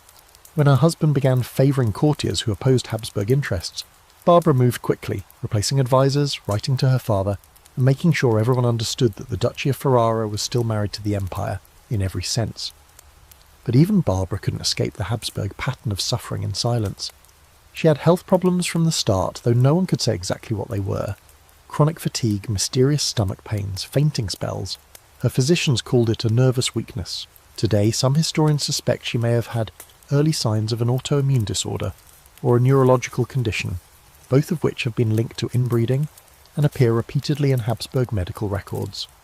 Others suggest she suffered from a chronic infection, perhaps tuberculosis, which was making the rounds in nearly every royal court at the time. And of course there were the children, or rather, the lack of them. Barbara never had a surviving heir. She reportedly had several miscarriages, and her inability to produce a son was a constant source of quiet court gossip. As always, though, the blame settled squarely on the woman, even though Alfonso was widely rumoured to have his own health issues, including a possible congenital defect that may have rendered him sterile. The irony? In a marriage arranged for genetic power, the genes simply refused to cooperate. Here's a quirky detail to tuck under your pillow. Barbara had a passion for astrology. In an age when science and superstition still dined at the same table, she kept a private astrologer who charted her days, her moods, and her prayers. She reportedly delayed diplomatic meetings if her stars looked unfavourable, and once refused to sign a treaty on a Tuesday because she had a feeling in her chest. Her brother Maximilian, himself no stranger to odd habits, thought it charming. Her husband, not so much. Despite their growing distance, Barbara remained duchess in all the right ways. She funded convents, commissioned altarpieces, and kept the court of Ferrara humming. But her health continued to decline. By 1572, she was bedridden for weeks at a time.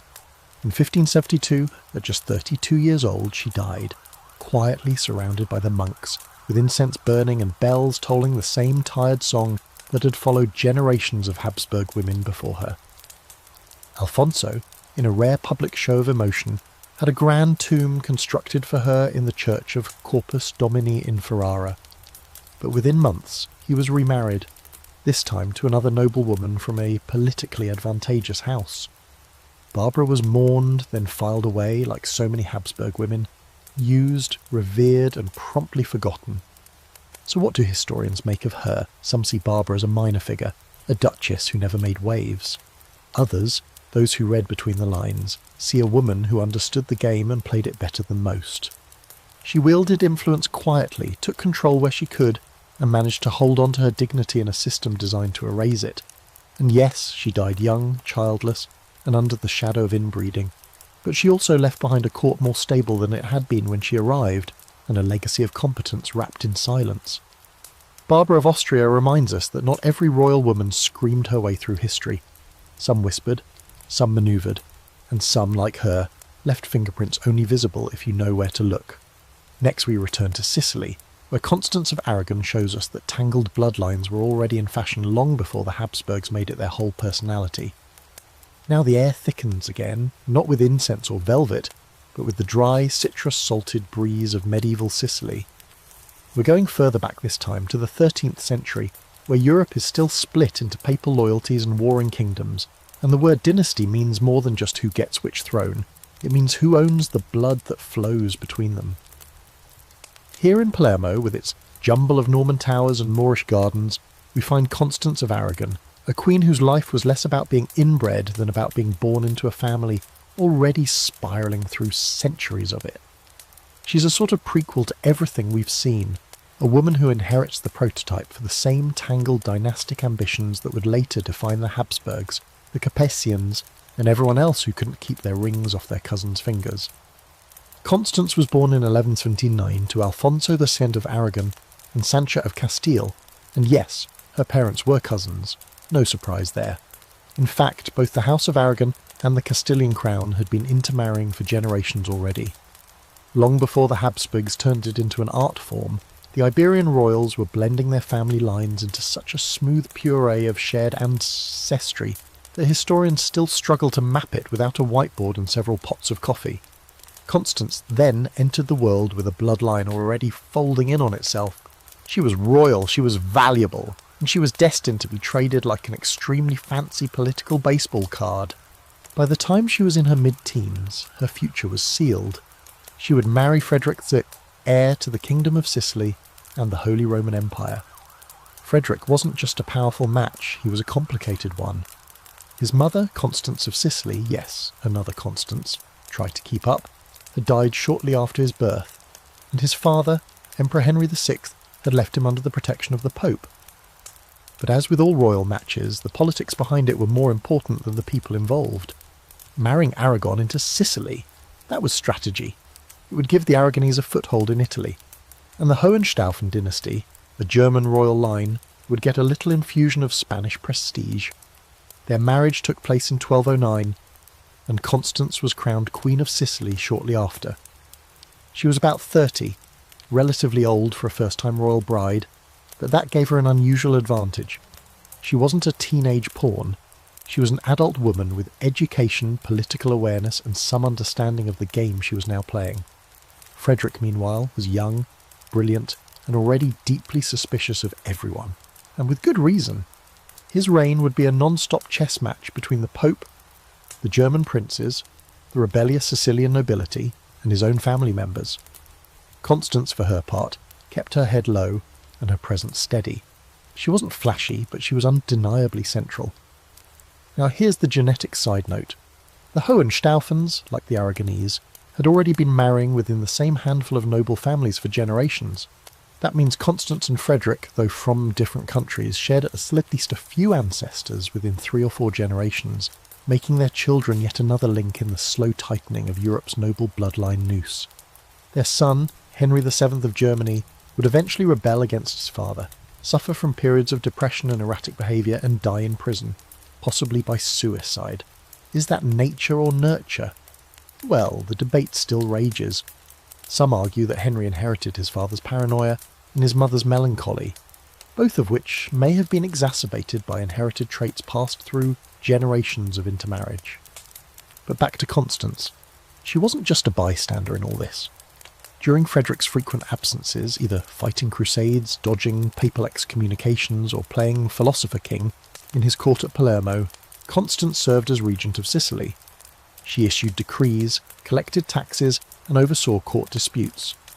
In other words, she ruled, quietly, efficiently, and with a political savvy that suggests she knew exactly how thin the line was between queen and scapegoat. And to her credit, she managed to keep Sicily relatively stable in a time when stability was about as common as indoor plumbing. A quirky detail, Constance reportedly had a deep interest in astronomy, and was known to attend public celestial lectures in Palermo.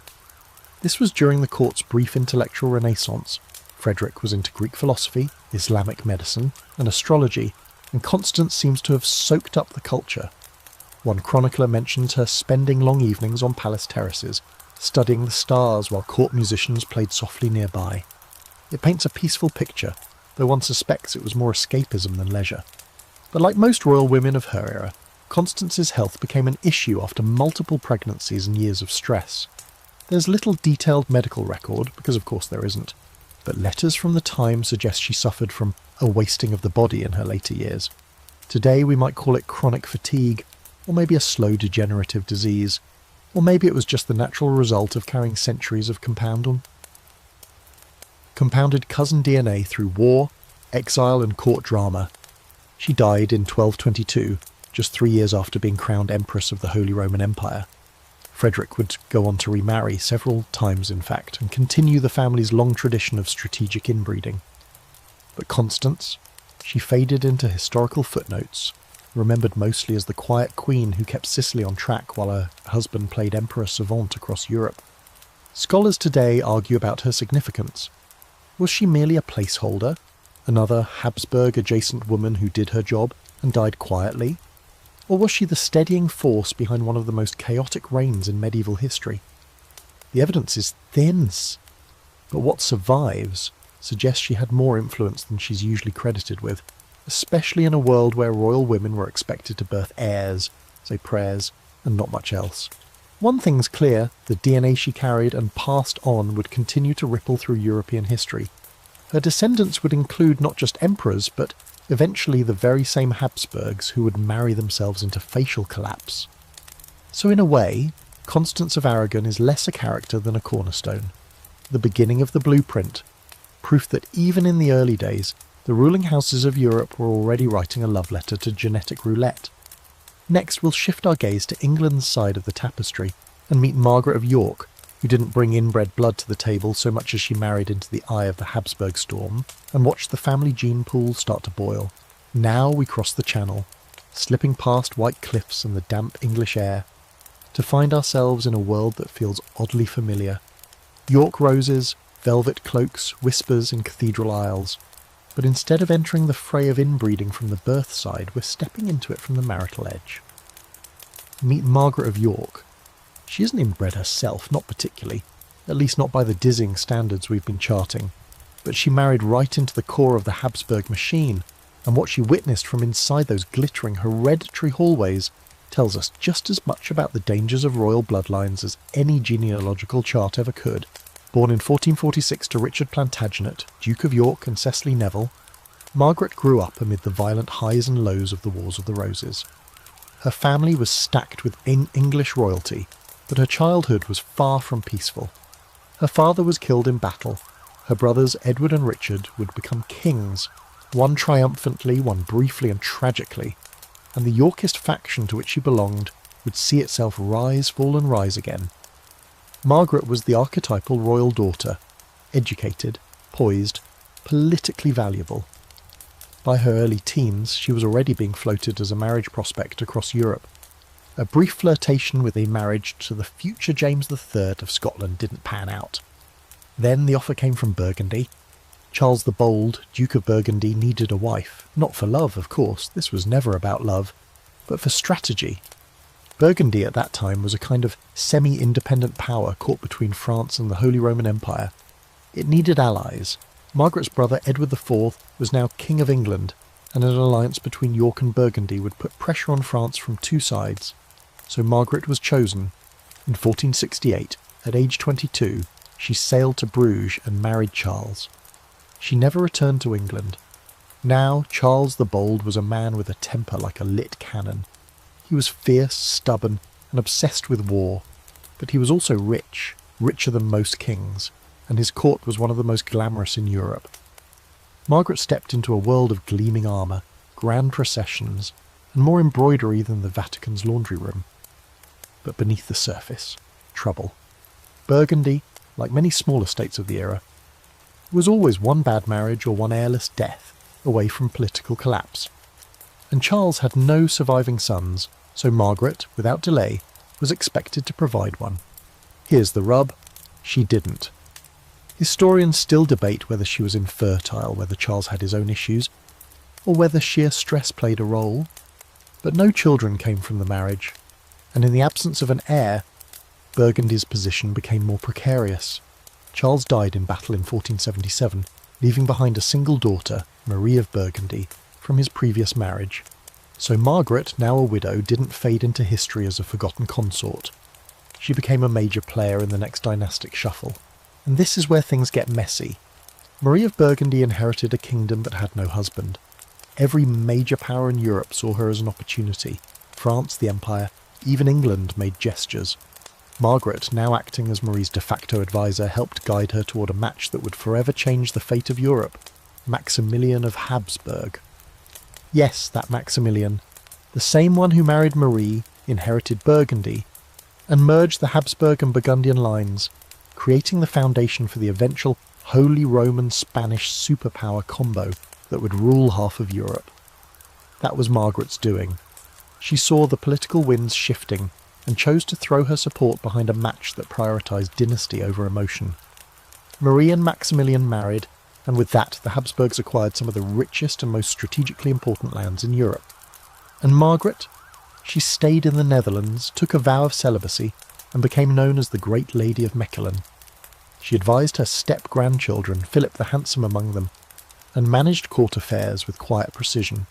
She lived for decades after her husband's death, becoming a kind of dowager queen without a crown, surrounded by the very bloodline she helped secure, and watching year by year as it began to fold in on itself.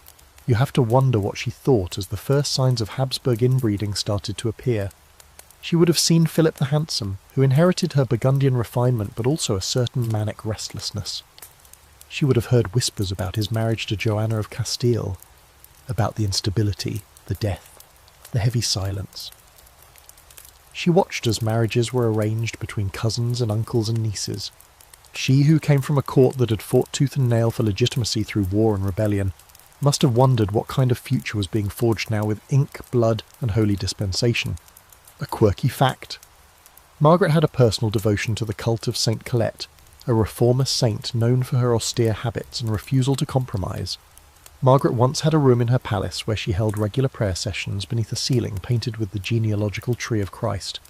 Talk about foreshadowing, lineage was literally the ceiling above her head. Her legacy, while often overshadowed by flashier figures, is immense. Without Margaret, the Burgundian lands might have fallen into French hands. Without her, Mary might have married a French prince, and the Habsburg-Burgundy fusion may never have happened. It was her political intuition, not her womb, that secured her place in history. So no, Margaret of York wasn't inbred, but she married into a dynasty that would define itself by it.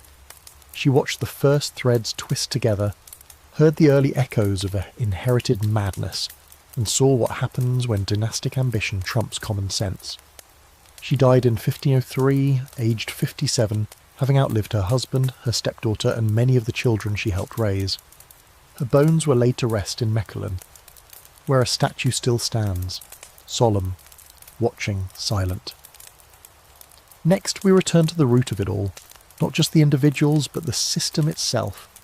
It's time to talk about the grandmothers of Marie Antoinette, and the multi-generational tangle that made the French Revolution less of a surprise and more of a slow-motion train wreck waiting to happen. Now the candle flickers low, and you can almost hear the distant rustle of silk skirts and powdered wigs being adjusted in ornate mirrors. The century has changed again. We're in the 18th now, and the spotlight shifts to a group of women whose faces you probably wouldn't recognise, but whose blood ran straight into the storm of the French Revolution. These are the grandmothers of Marie Antoinette, a tangle of Habsburgs and Bourbons, of Holy Roman Empresses and Spanish Infantas, whose pedigrees looked like antique jigsaw puzzles and whose marriages were less about love than about strategic genetic recycling. Together, they helped produce one of history's most famous royal scapegoats, Marie herself, that doomed teen queen with the sky-high hair. And none of them, not a single one, escaped the web of dynastic inbreeding. Let's start with one of the most pivotal pieces, Elizabeth Farnese. Born in 1692 to the Duke of Parma and his cousin Dorothea Sophia of Neuburg, Elizabeth was already a product of the cousin marriage by the time she took her first steps. She grew up with impeccable breeding and big ambitions. In 1714 she married King Philip V of Spain, who, plot twist, was also her cousin, albeit once or twice removed depending on how generously you draw the tree. This wasn't just a personal union, it was the reinforcement of Bourbon-Habsburg cooperation through mutual DNA. And let's just say Elizabeth made herself known. She became the de facto ruler of Spain within months of arriving, wielding more influence than any courtier had predicted. She produced a brood of children who would scatter across Europe and bring that distinctive Habsburg-Bourbon blend to every palace from Naples to Parma. One of those children was Maria Theresa Raffaello of Spain. Now, she doesn't get a lot of screen time in most history books, but here's where the branches start to loop dangerously close together. Maria Theresa was married off to Louis, Dauphin of France, the son of Louis XV. Again, Bourbon meets Bourbon. Their daughter would have been a future Queen of France, but Maria Theresa died young, because of course she did, from complications in childbirth at the age of 20. Her death was considered tragic, yet completely expected. Another royal woman, another body sacrificed to the endless machine of heir production. But she wasn't the only grandmother in this lineage. Meanwhile, over in Vienna, we find another titan of dynastic strategy, Empress Maria Theresa of Austria. Now you might be thinking, wait, isn't that Marie Antoinette's mother? Yes, but stick with me, the story begins earlier. Maria Theresa was the daughter of Emperor Charles VI and Elizabeth Christine of Brunswick-Wolfenbüttel, a mouthful of a name for someone who, by the time of her marriage, was considered a reasonable genetic bet despite already having Habsburg ties. Her daughter, Maria Theresa, would go on to rule as empress in her own right, a rare, formidable woman in a sea of powdered men, and she did what every Habsburg ruler was supposed to do: marry strategically and marry repeatedly. Maria Theresa had 16 children. 16! And almost every one of them was used as a diplomatic tool. She married her daughters into every eligible royal house in Europe like a living game of Risk, each union carefully calculated to reinforce Habsburg influence. One daughter went to Parma, another to Naples, another to Modena. And one, our star, Marie Antoinette, was sent to France. Now here's the genetic kicker. These children weren't marrying strangers, they were marrying pisons, second cousins, occasionally nephews. Some of the Bourbon matches included bloodlines that had already tangled with Habsburg stock 3 or 4 times in the past century. Marie Antoinette, for example, married Louis Auguste, later Louis XVI, who was her cousin through multiple shared ancestors, including Louis XIV and Philip IV of Spain. Their family trees weren't just entwined, they were practically hugging. And it showed. Marie Antoinette's facial structure, the long nose, the slight chin, had echoes of her great-grandmother's portraits. She had difficulty conceiving for the first several years of her marriage, which created scandalous rumours and deep court anxiety. And while she eventually had children, her son Louis Charles, who would become Louis XVII in title only, died in prison during the Revolution, likely from tuberculosis and neglect, but possibly also from a compromised immune system that couldn't fight off even the smallest infection. A quirky fact buried in all this: Marie Antoinette's maternal grandmother, Elizabeth Christine, was known for keeping peacocks as pets, like actual peacocks. She claimed their mournful cries reminded her of the Virgin Mary's sorrow, which tells you everything you need to know about the general psychological atmosphere of the Habsburg court. Grand symbolism, religious guilt, and a sprinkling of melodrama served fresh daily. The scholarly debate surrounding these women, these grandmothers of decline, is layered. Some historians argue that the Habsburgs and Bourbons were simply doing what they had to do in an age where alliances mattered more than health. Others, with the benefit of genetic hindsight, claim that this relentless cousin matching created a fragile elite. Intelligent, yes, but emotionally erratic, reproductively challenged, and prone to premature death. One modern genealogist referred to the line that led to Marie Antoinette as a downward spiral in silk gloves, which is both haunting and frankly accurate. And what's tragic is that these women had no choice. Maria Theresa Raffaella didn't pick her husband. Empress Maria Theresa loved her children fiercely but used them like bargaining chips. Elizabeth Farnese controlled policy but not biology. They were all trapped in the same gilded cage, expected to breed for the glory of the state, even if it meant watching their daughters die in childbirth or their sons grow sickly and suspicious. Their descendants would sit on thrones, yes, but also in wheelchairs and sickbeds, and eventually in prison cells. And while we remember Marie Antoinette for her hair, her diamonds, and her guillotine, it's worth remembering the women who came before her, who built the staircase she would one day be pushed down. Next, we'll leave the throne rooms and slip into the quieter chambers, where miscarriages, mysterious illnesses, and hushed funerals show us the true cost of dynastic obsession, hidden behind veils, whispered down corridors, and recorded only in the margins. Now the echoes of royal proclamations fade, and we pass through a smaller, quieter door, the one behind the throne, the one where royal women lived when they weren't being paraded in ceremony or posed for portraits. Here is the world of miscarriages, mystery ailments, locked bedchambers, and the silences that followed. For all the crowns and titles we've wandered through, this is where the real cost of inbreeding, and its relentless demands, was often paid, not in courtrooms, but in the shadowy space between cradle and coffin. Tonight, we descend into the personal tragedies of medieval and early modern queens, the ones no historian ever bothered to paint, and the ones whose stories were often smothered under layers of euphemism and incense. Let's start with a grim but consistent reality. Childbearing among royals was a full-time occupation, and failure was not an option. But failure came anyway, again and again. Miscarriages, stillbirths, infants who lived only long enough to be baptised and wrapped in white silk. Royal records rarely list these events clearly. Instead, you get vague phrases like, "the Queen was unwell," "a sorrowful occurrence," or, in truly understated moments, "an heir was expected, but none came." In between those phrases are lifetimes of heartbreak, blood loss, and buried children whose names were never even recorded. One of the most well-documented cases is Catherine of Aragon. As we explored earlier, she had at least 6 pregnancies during her marriage to Henry VIII, and only one child survived, Mary Tudor. Her other pregnancies ended in miscarriage or early infant death, including a boy who lived for just a few weeks. The pressure on her was astronomical. The emotional toll was invisible. What we rarely talk about is that Catherine believed God was punishing her, and that belief was reinforced by everyone around her. There were no conversations about recessive genes or Rh incompatibility. There was only guilt, penance, and prayer. But Catherine was far from alone. Joanna of Castile, her sister, also suffered miscarriages. So did Isabella of Portugal, who had 3 children that didn't survive beyond infancy. So did Barbara of Austria. So did countless others. It became a pattern so frequent that royal courts built entire protocols around the expectation of death. Cribs were ordered and placed in rooms that were already being measured for tiny coffins.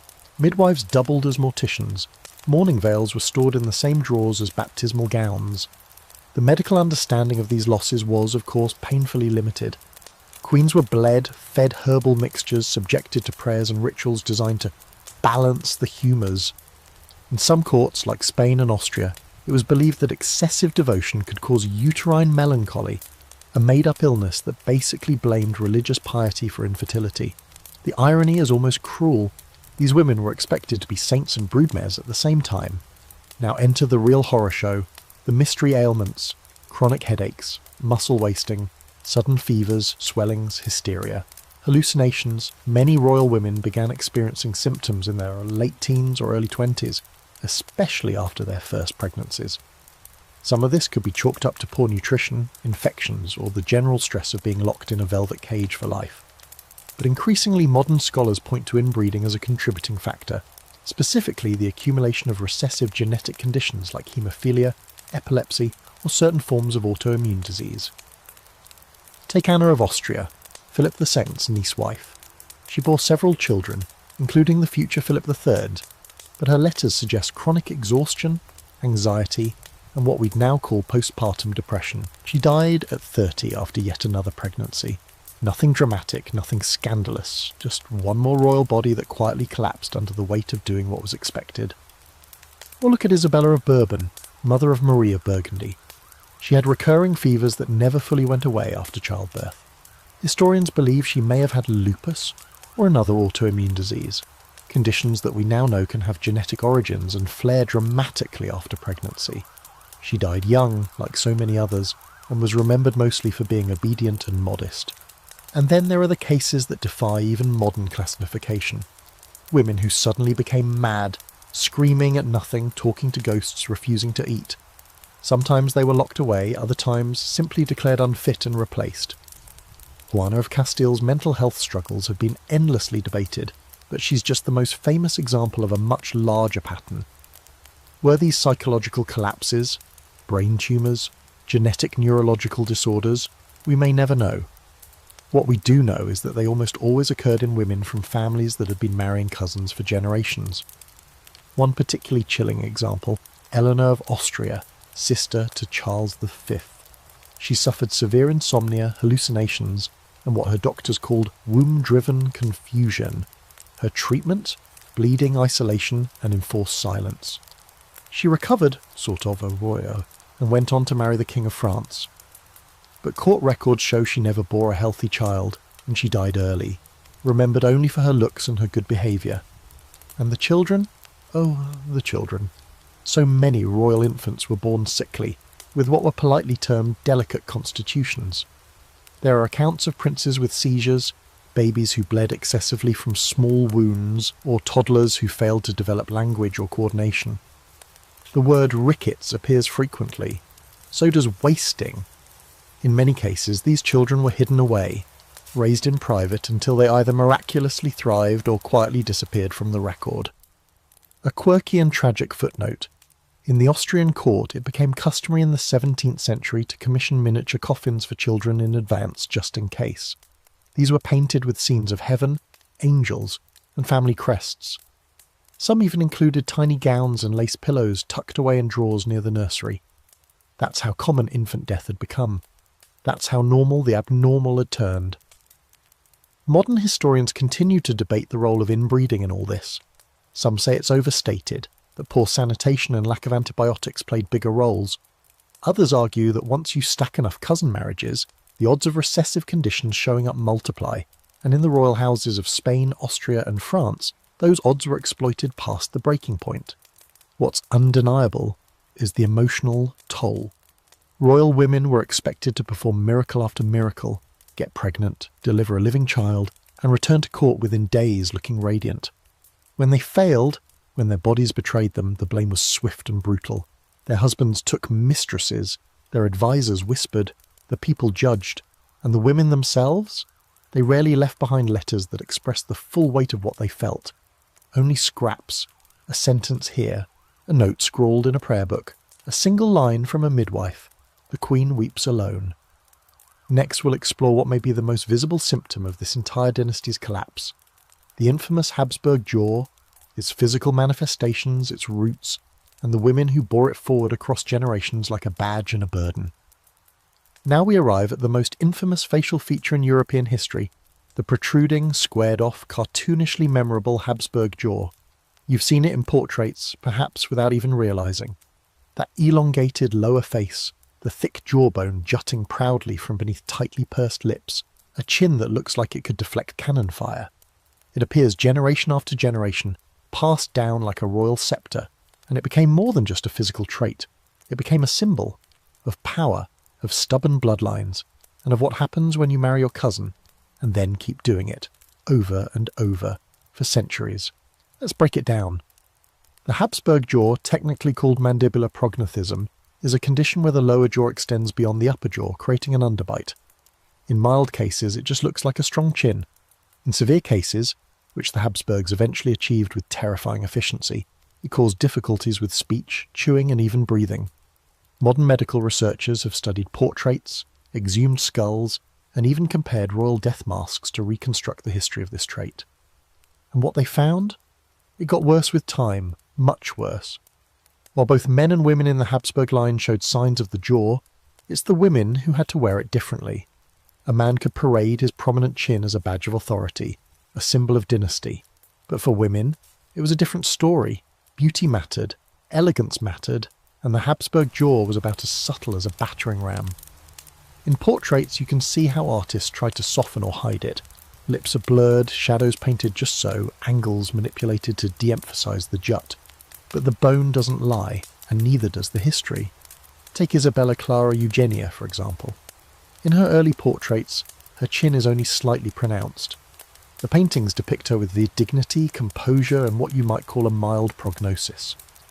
But by the time we get to Maria Anna of Spain, granddaughter of Philip III, the jaw is undeniable, stark, angular, nearly anatomical. Her portraits look stiff not because of her posture, but because the painter is struggling to present her in a flattering light without painting what was essentially a built-in anatomical protest against beauty standards. And then there's Mariana of Austria, both niece and wife to Philip IV. Come here. Yes, niece and wife. Her jawline was so famously exaggerated that contemporary observers commented on it, even in a time when royal flaws were supposed to be politely ignored. Her face is noble, wrote one ambassador, but curiously extended at the chin, which is court speak for she looks like she's chewing on something invisible. Mariana had trouble closing her mouth fully. She suffered frequent jaw pain, and yet she gave birth to the last and most tragic bearer of the Habsburg jaw, Charles II of Spain. We'll get to Charles in more detail soon, but just know for now, the jaw reached its final form in him. His mandibular prognathism was so severe that he couldn't chew properly. He drooled, slurred his speech, and needed to be spoon-fed soft foods well into adulthood. His jawbone wasn't just cosmetic, it was disabling, and it was inherited, specifically from a line of women who had passed it along, generation by generation, often without even understanding the damage they were carrying. Now here's the wild thing. Modern geneticists have studied the degree of inbreeding in this dynasty and found something jaw-droppingly, pun intended, fascinating. A study from 2009 used facial analysis and genealogical data to track the correlation between the jaw and the level of inbreeding. They discovered that the severity of the Habsburg jaw directly matched the coefficient of inbreeding. In simpler terms, the more cousin marriages in a person's ancestry, the bigger the jaw. And it wasn't just the jaw. Alongside it came other facial traits now understood to be linked to inbreeding. Wide-set eyes, long noses, narrow palates, drooping eyelids. In some cases, women were reported to have difficulty with speech development as children, or struggled with dental alignment severe enough to cause chronic pain. So why did no one stop it? Why did these families, staring at children who could barely speak or chew, keep marching forward with cousin marriages? The answer is both simple and horrifying: power. These marriages weren't about love or health, they were about sealing borders, preserving wealth, and avoiding the chaos of foreign claims to the throne.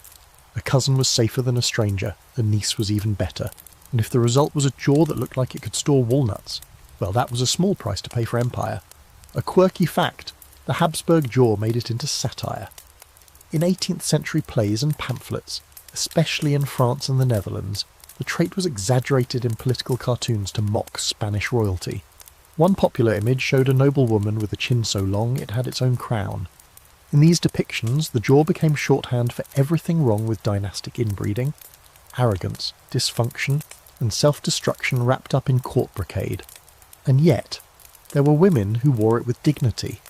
Maria Theresa of Austria, Marie Antoinette's mother, had a strong jawline, and while not as severe as later generations, it was noticeable. Still, she ruled with authority, had 16 children, and manoeuvred through the political maze of Enlightenment Europe without letting her facial structure slow her down. Her portraits don't try to hide her chin, they own it. It's almost a flex. Yes, I have the jaw and I still run this empire. Historians still argue about whether the jaw itself caused suffering, or was just a visible marker of a deeper problem. Some say it was symbolic, proof of inbreeding, yes, but not itself a cause of collapse. Others point out that the jaw wasn't just an unfortunate trait, it was the tip of the genetic iceberg. Behind it were immune disorders, fertility issues, and neurological problems that couldn't be painted over. The women who carried the jaw weren't villains, they were trapped. Trained from birth to understand that their greatest value lay in continuing the dynasty, they married as instructed, bore children as demanded, and passed on not just titles, but traits that haunted their descendants. When they looked in the mirror, did they recognise it? Did they see the chin as a sign of duty or a curse? Next, we'll step into the heart of this debate, where scholars and scientists clash over what really brought down these dynasties. Was it the jaw, the madness, or something more subtle? Let's pull apart the myths and see what's left when the velvet curtain drops. Now we draw closer to the edge of understanding, past the portraits and court rituals, past the bloodlines and gilded ledgers, and into the minds of scholars who've spent centuries arguing over one thing: what really brought down the great dynasties of Europe? Was it truly inbreeding that cracked the thrones of Habsburg Spain and Bourbon France? Or have generations of storytellers simply turned genetic quirks into myths because the truth is harder to pin down? In this section, we slip behind the textbooks and step into the quiet, obsessive corners of academia, where historians, doctors and data nerds battle over whether madness, infertility and physical deformity were a product of royal policies or exaggerated symptoms of dynasties already teetering for entirely different reasons. Let's start with one of the biggest ongoing debates. Was inbreeding the cause of royal mental instability, or just a convenient excuse? The most frequently cited example, of course, is Joanna of Castile. She's remembered as Joanna the Mad, a nickname handed to her by men who needed her out of the way. She talked to the dead. She screamed during storms. She was locked in a convent for most of her adult life. But historians today can't agree on whether her breakdown was genetic or situational. Yes, she was the product of cousin marriage. Yes, mental illness ran through her family. But she also endured forced separation from her children, intense political pressure, and a court that weaponized her grief to discredit her. One camp of scholars believes Joanna may have had bipolar disorder exacerbated by trauma. Others say paranoid schizophrenia. Still others argue she was simply a woman reacting very normally to being surrounded by powerful men trying to institutionalize her.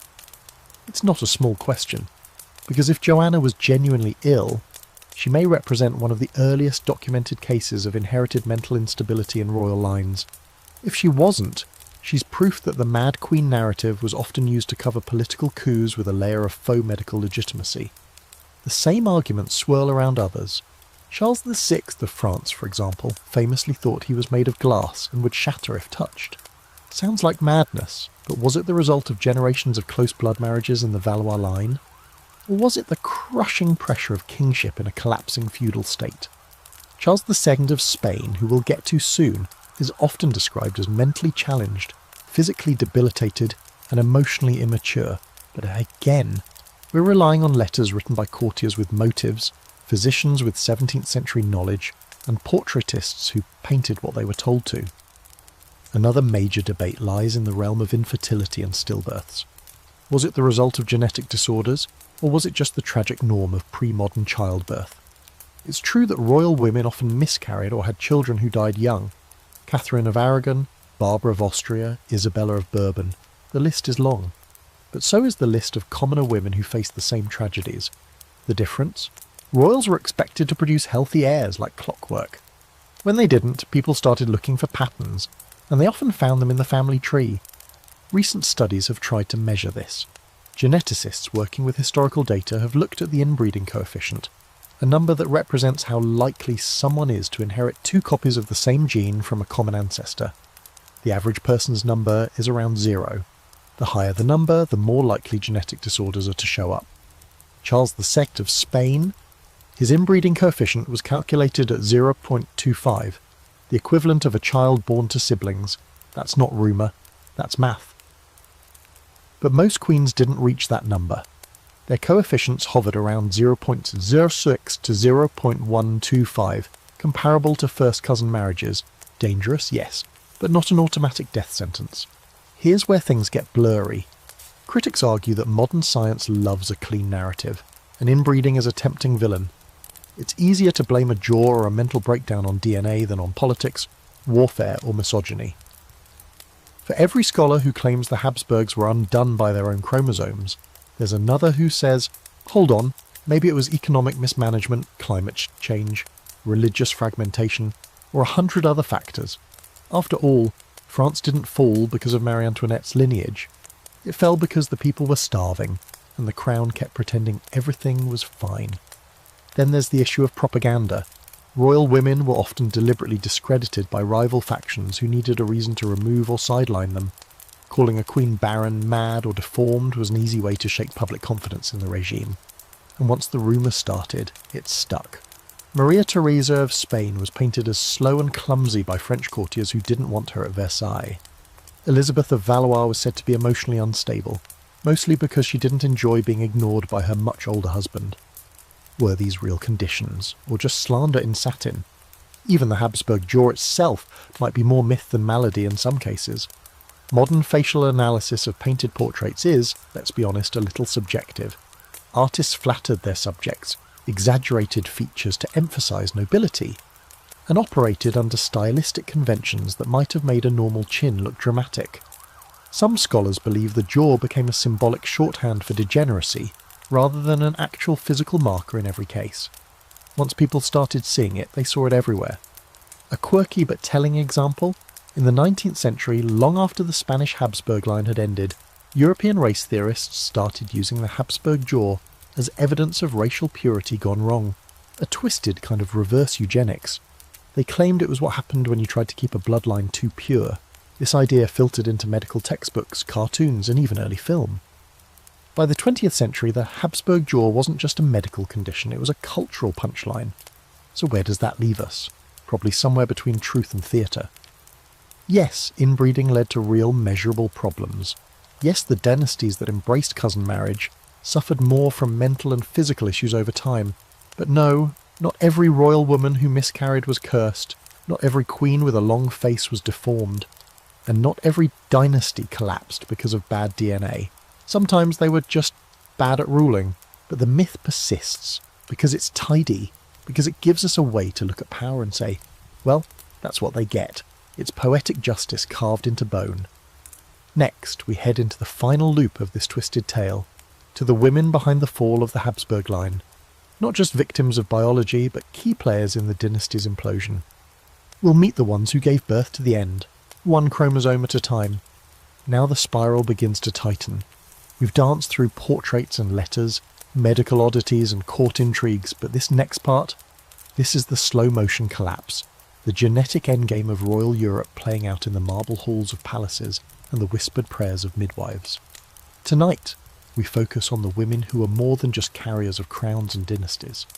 These women were the genetic glue, the final binding agents in centuries of strategic intermarriage meant to keep power consolidated. Except, of course, that glue had been thinned by time and stress and too many shared ancestors. These queens didn't just pass on kingdoms, they passed on the quiet ticking of dynastic collapse. Let's begin with Mariana of Austria. A name you've heard already, or will we? She married her uncle, Philip IV of Spain, in a move so genetically reckless it might as well have been shouted across Europe. Mariana was the daughter of Maria Anna of Spain, who herself was the sister of Philip IV. So when Philip married Mariana, he married his sister's daughter. If your brain is buzzing, that's the sound of your family tree folding in on itself like origami in a wind tunnel. Their marriage was meant to keep the Spanish and Austrian branches of the Habsburgs locked together, but the result was Charles II, the final Habsburg ruler of Spain, who was a medical disaster in royal drag. Mariana had a brutal role. She was expected to produce heirs from a gene pool that had long since stopped offering options. She had 5 children with Philip IV. Only one, Charles, survived, and what a survival it was. From birth, Charles had difficulty feeding, delayed development, and physical abnormalities so pronounced that court physicians started suggesting he might be unfit to rule before he could even walk. Mariana loved him fiercely. She became his regent after Philip's death and ruled Spain in his name for years, trying to hold together a kingdom that was falling apart in more ways than one. But Mariana wasn't alone in this final wave of fragile royalty. Across Europe in the Austrian court, Maria Anna of Austria, another cousin, was marrying Maximilian II, Emmanuel of Bavaria. Their son, Charles Albert, would go on to become Holy Roman Emperor, but he too bore signs of the dynasty's increasingly precarious bloodline. He suffered from chronic migraines, extreme mood swings, and what one courtier described as episodes of great confusion. He was brilliant, yes, but also volatile, emotionally distant and physically weak. His marriage to Maria Amalia of Austria didn't help much, since she was his cousin and also a Habsburg. Meanwhile, in the southern stretch of the Habsburg Empire, the Kingdom of Naples was seeing similar echoes. Maria Amalia of Saxony, married to Charles III of Spain, was another cog in the familial recycling system. Though not a Habsburg by name, she was the result of similar intermarriages among German and Italian nobility. Her children included Ferdinand I of the Two Sicilies, whose descendants would keep showing up in various royal bloodlines with alarming health issues: low fertility, club feet, epilepsy. A court physician once observed that the blood is noble but exhausted. That's about as poetic as a diagnosis gets. A quieter, often overlooked figure in this genetic domino effect is Margaret Theresa of Spain, the daughter of Mariana and Philip IV, and technically Charles II's older sister. She was married off to Leopold I, her maternal uncle. Yes, again a brother marrying his niece. Margaret was only 15 at the time. Her marriage was celebrated with fanfare and art. She's the girl in the centre of Velázquez's Las Meninas, that eerie portrait where even the dog looks uncomfortable. But Margaret's life was short. She gave birth to 4 children, only one of whom survived infancy. She died at 21, likely from complications of pregnancy, a condition that kept reoccurring in women who were increasingly expected to bear children from men who shared large chunks of their DNA. Let's pause for a curious twist. Throughout all of this, many of these women were renowned for their piety. Marianne of Austria practically lived in black, attending Mass constantly, and surrounding herself with confessors. Margaret Theresa was praised for her obedient virtue. Maria Amalia was known for fasting during Lent, to the point of fainting, and yet these women, devout, obedient and royal to their bones, were caught in a system that rewarded their faith with declining bodies and broken lineages. There's also a strange shift happening here. The royal women of earlier centuries were mostly passive figures in their dynastic stories, shipped from one court to another, bred like prized mares. But these late Habsburg queens, they had agency, and that made the tragedy feel sharper. Mariana wielded political power, oversaw military decisions, and held her ground in the face of papal meddling. Margaret Theresa corresponded with philosophers. Maria Anna of Austria funded libraries. These were not shrinking violets. They were smart, engaged women who were just boxed in by the genetics of ambition. And the debates rage on. Some historians insist that the collapse of the Spanish Habsburgs was purely political, wars, debt, empire overstretch. Others point to the raw biological data, the sky-high inbreeding coefficients, the accumulation of physical and mental defects, the early deaths and childless marriages. Still others argue it was both, that the genetic frailty was a metaphor made literal, that a system so obsessed with preserving itself eventually built a throne no one healthy enough could sit on. Quirky historical side note? One physician during Charles II's time insisted that the only cure for the royal family's decline was to introduce fresh blood through the modest veins of a common-born maiden. He was promptly dismissed, but he may have been the only one in the room with the right idea. By the time the 18th century dawned, it was clear something had gone deeply wrong. Heirs were harder to come by. Queens were dying younger. Royal families were importing brides from increasingly distant houses just to keep the recessive traits at bay. But for Spain and Austria it was already too late. The women who had been tasked with holding it together, Mariana, Margaret, Maria Anna, had done everything expected of them. They had prayed, they had married, they had given birth, but in the end they were the last glue sticks in a collapsing sculpture, beautiful, brittle, and doomed from the start. Next, we'll peer into the weirdest corridors of these royal family trees, those fringe cases where a woman was her own aunt, where brothers married sisters-in-law twice removed, and where political desperation created marriages so tangled even the Vatican raised its eyebrows. Now we plunge into the strangest corners of the medieval and early modern royal gene pool. The kind of branches on the family tree where you're no longer sure which direction is up, and where a woman might be her own aunt, her cousin's stepmother, and possibly her future daughter-in-law if things go just slightly more sideways. These are the fringe cases, the genealogical accidents born not just of inbreeding, but of pure dynastic desperation. Because when power is the only real inheritance, and everyone else is considered too politically risky to marry, the nobility starts to get creative, and occasionally too absurd. Let's start with one of the most bewildering of examples.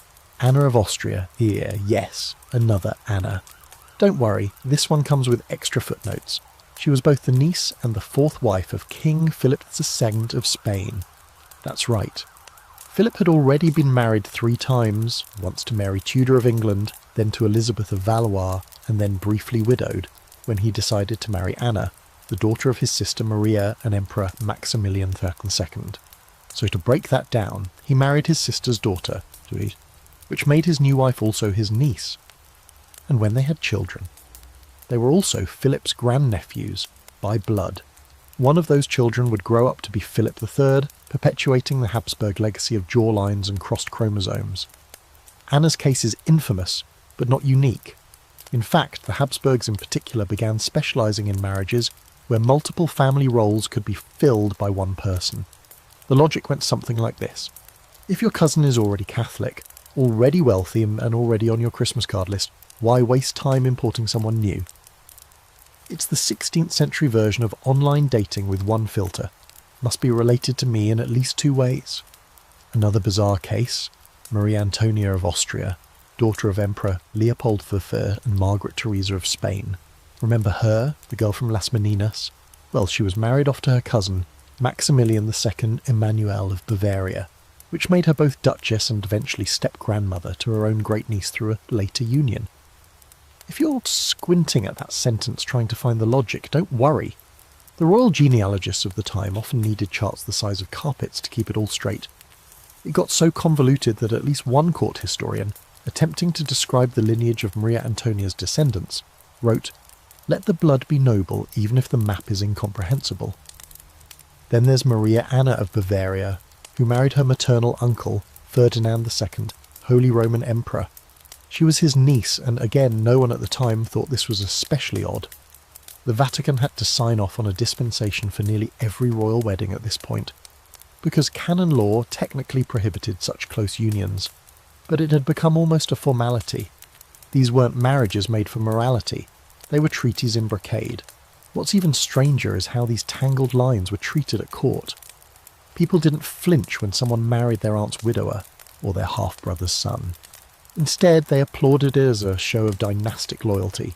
You weren't just preserving the family legacy, you were wrapping yourself in it like a velvet cloak lined with second cousins.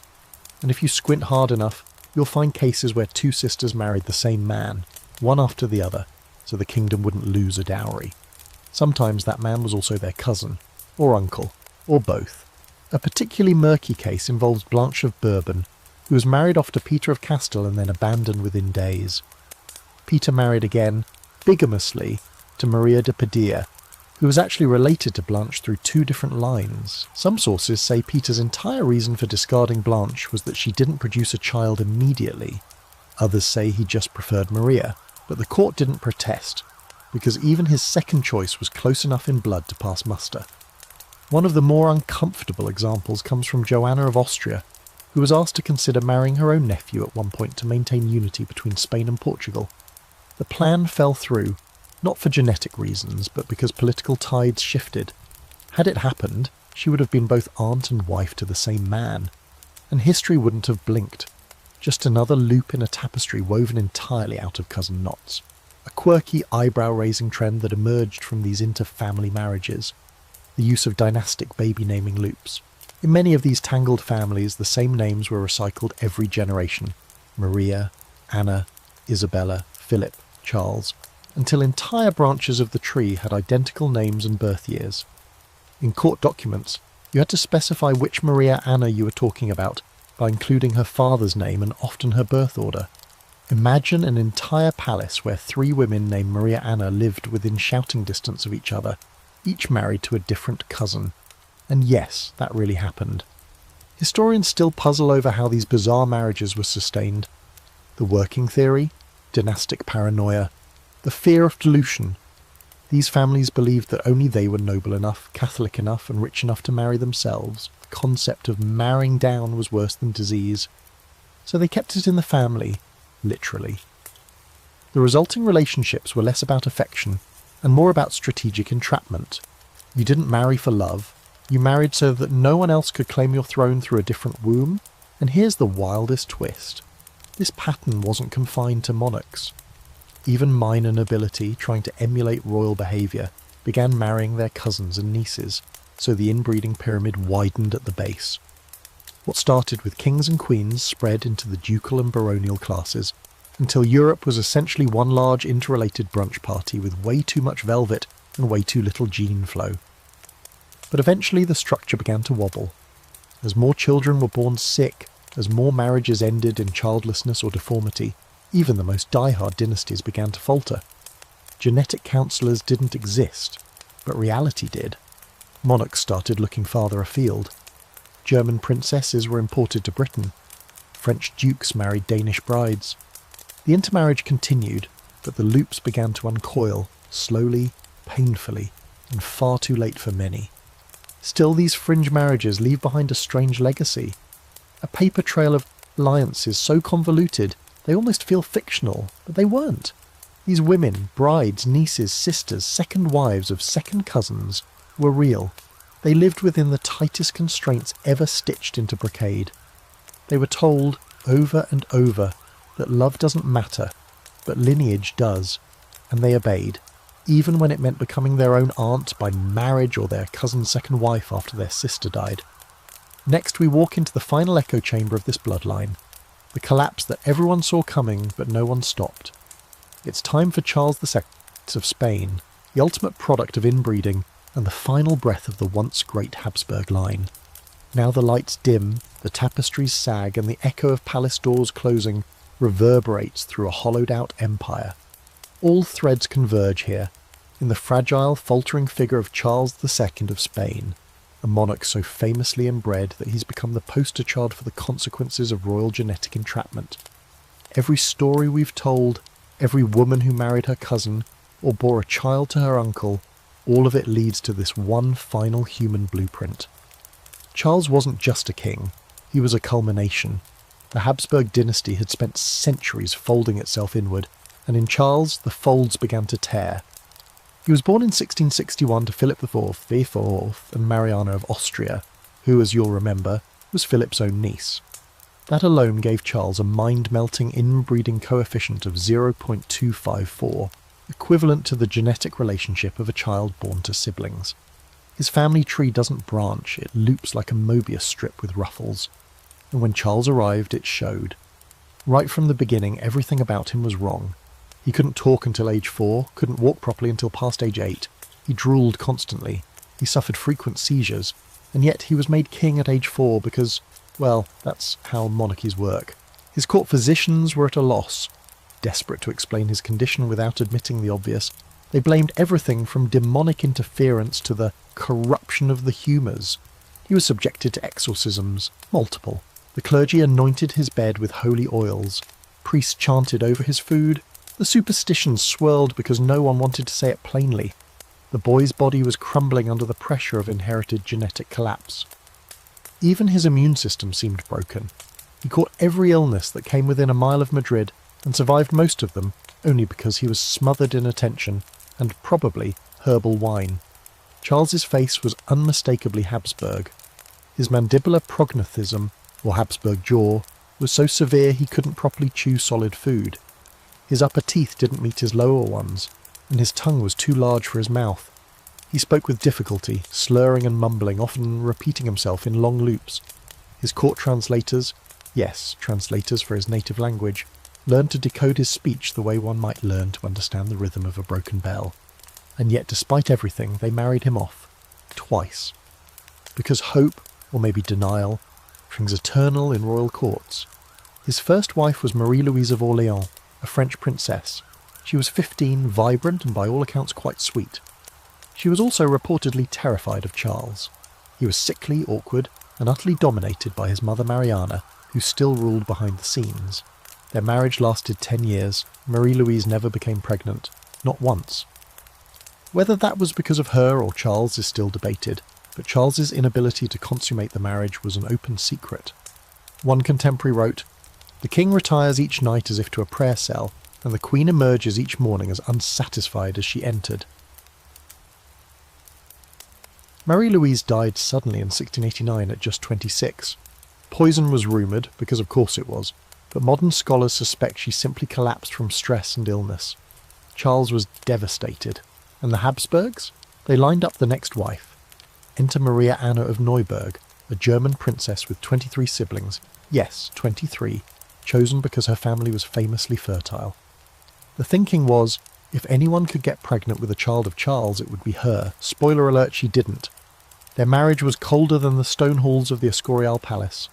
Maria Anna spent much of her time praying, writing letters home, and dodging the enormous pressure of producing a miracle heir from a man who could barely stand unassisted.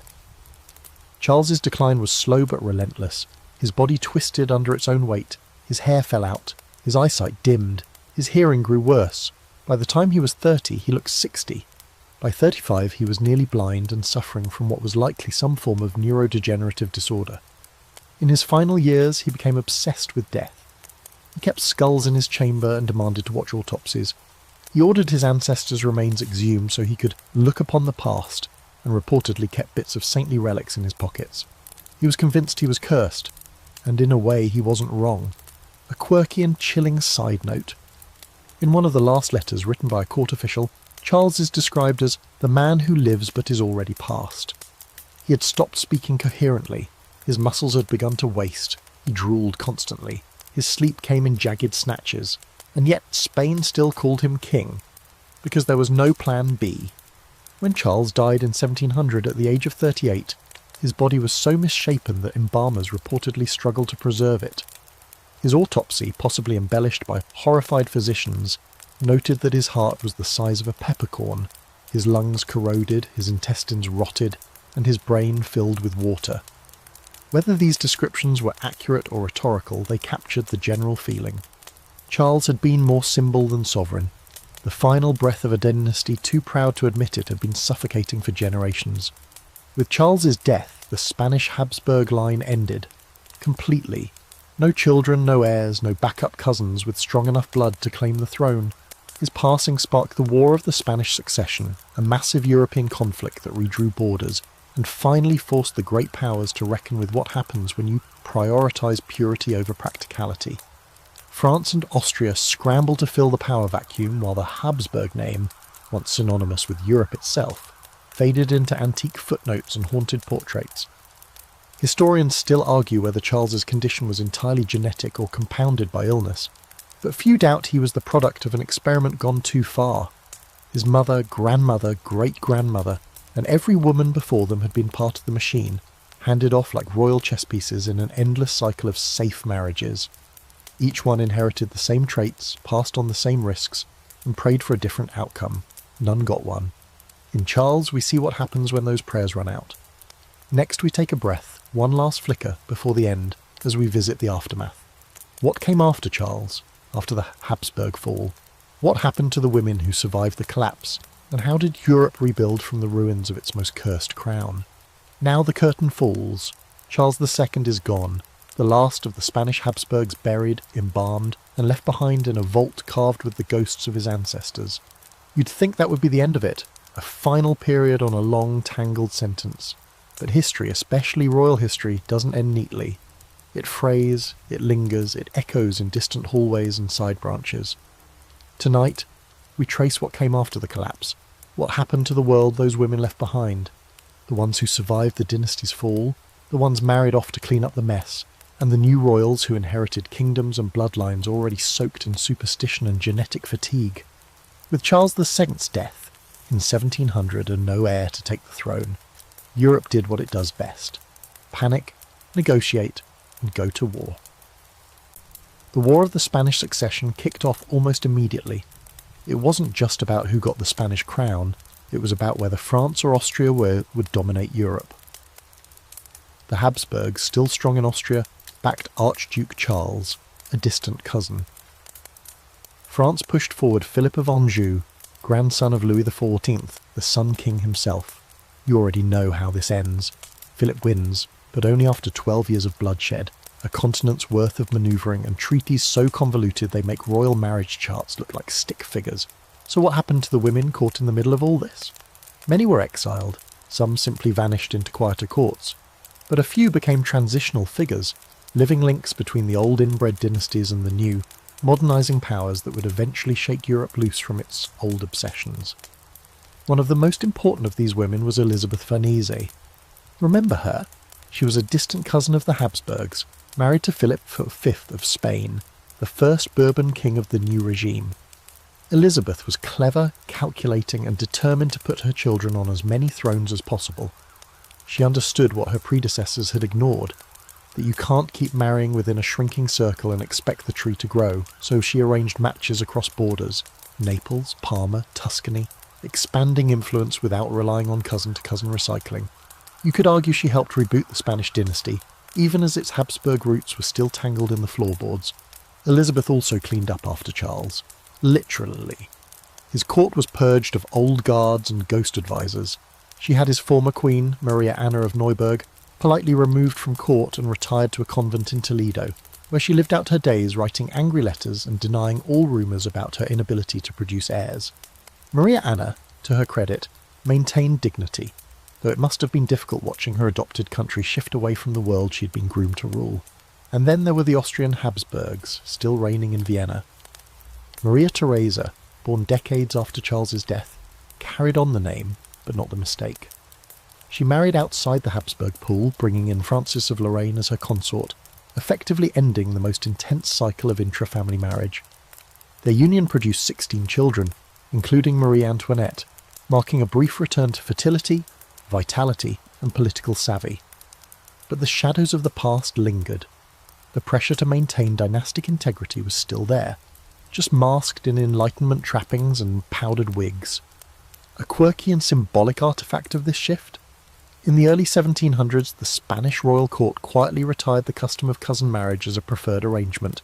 They didn't abolish it, don't get too excited, but they began actively seeking partners from France, Italy, and those smaller German states. This wasn't reform driven by science, it was driven by trauma. No one wanted but another Charles II. His legacy had become a warning whispered through generations. Even so, traces of the old habits lingered. Bourbon France, for all its modern pretensions, still allowed first-cousin marriages. The British royal family too kept its bloodline looped tighter than it should have. Queen Victoria's children would marry into nearly every major royal house in Europe, including, fatefully, the Romanovs of Russia, spreading haemophilia like a royal calling card. The lesson of the Habsburgs wasn't ignored, well, exactly, but it wasn't fully learned either. And the Habsburg women? The ones who came after Charles? They weren't immune to the old expectations. They were still groomed from birth for marriage markets, still photographed and paraded and whispered about like expensive livestock, but their agency slowly increased. Maria Christina of Austria, for example, was allowed to marry for love, a scandal at the time, and a sign that even the oldest families were beginning to unlace their dynastic corsets, one ribbon at a time. A few decades after Charles's death, portraits of Habsburg women begin to shift. The chins soften, the jaws recede. Whether it's better breeding or better painters, we may never know. But the family face begins to fade from the canvas, replaced by powdered cheeks and lighter frames, the architecture of a new Europe being built with quieter tools. The scholarly debate continues, of course. Was it all about inbreeding? Probably not. The fall of the Spanish Habsburgs was political, economic and military as much as it was genetic, but genetics gave it a face, one that people could point to, laugh at or pity. The women at the heart of that story were never villains, they were instruments, chosen, trained, married and bred in service of dynasties that couldn't admit they were breaking under their own weight. And here's the final irony. The dynasty that collapsed under inbreeding was also the one that left behind the most haunting images of what power really costs. Not just in battles and borders, but in lives, in miscarriages, in madness, in the crooked smiles of children who couldn't walk, couldn't talk, but were still expected to wear crowns. The real tragedy wasn't just the fall, it was how long it took anyone to say, maybe we should try something different.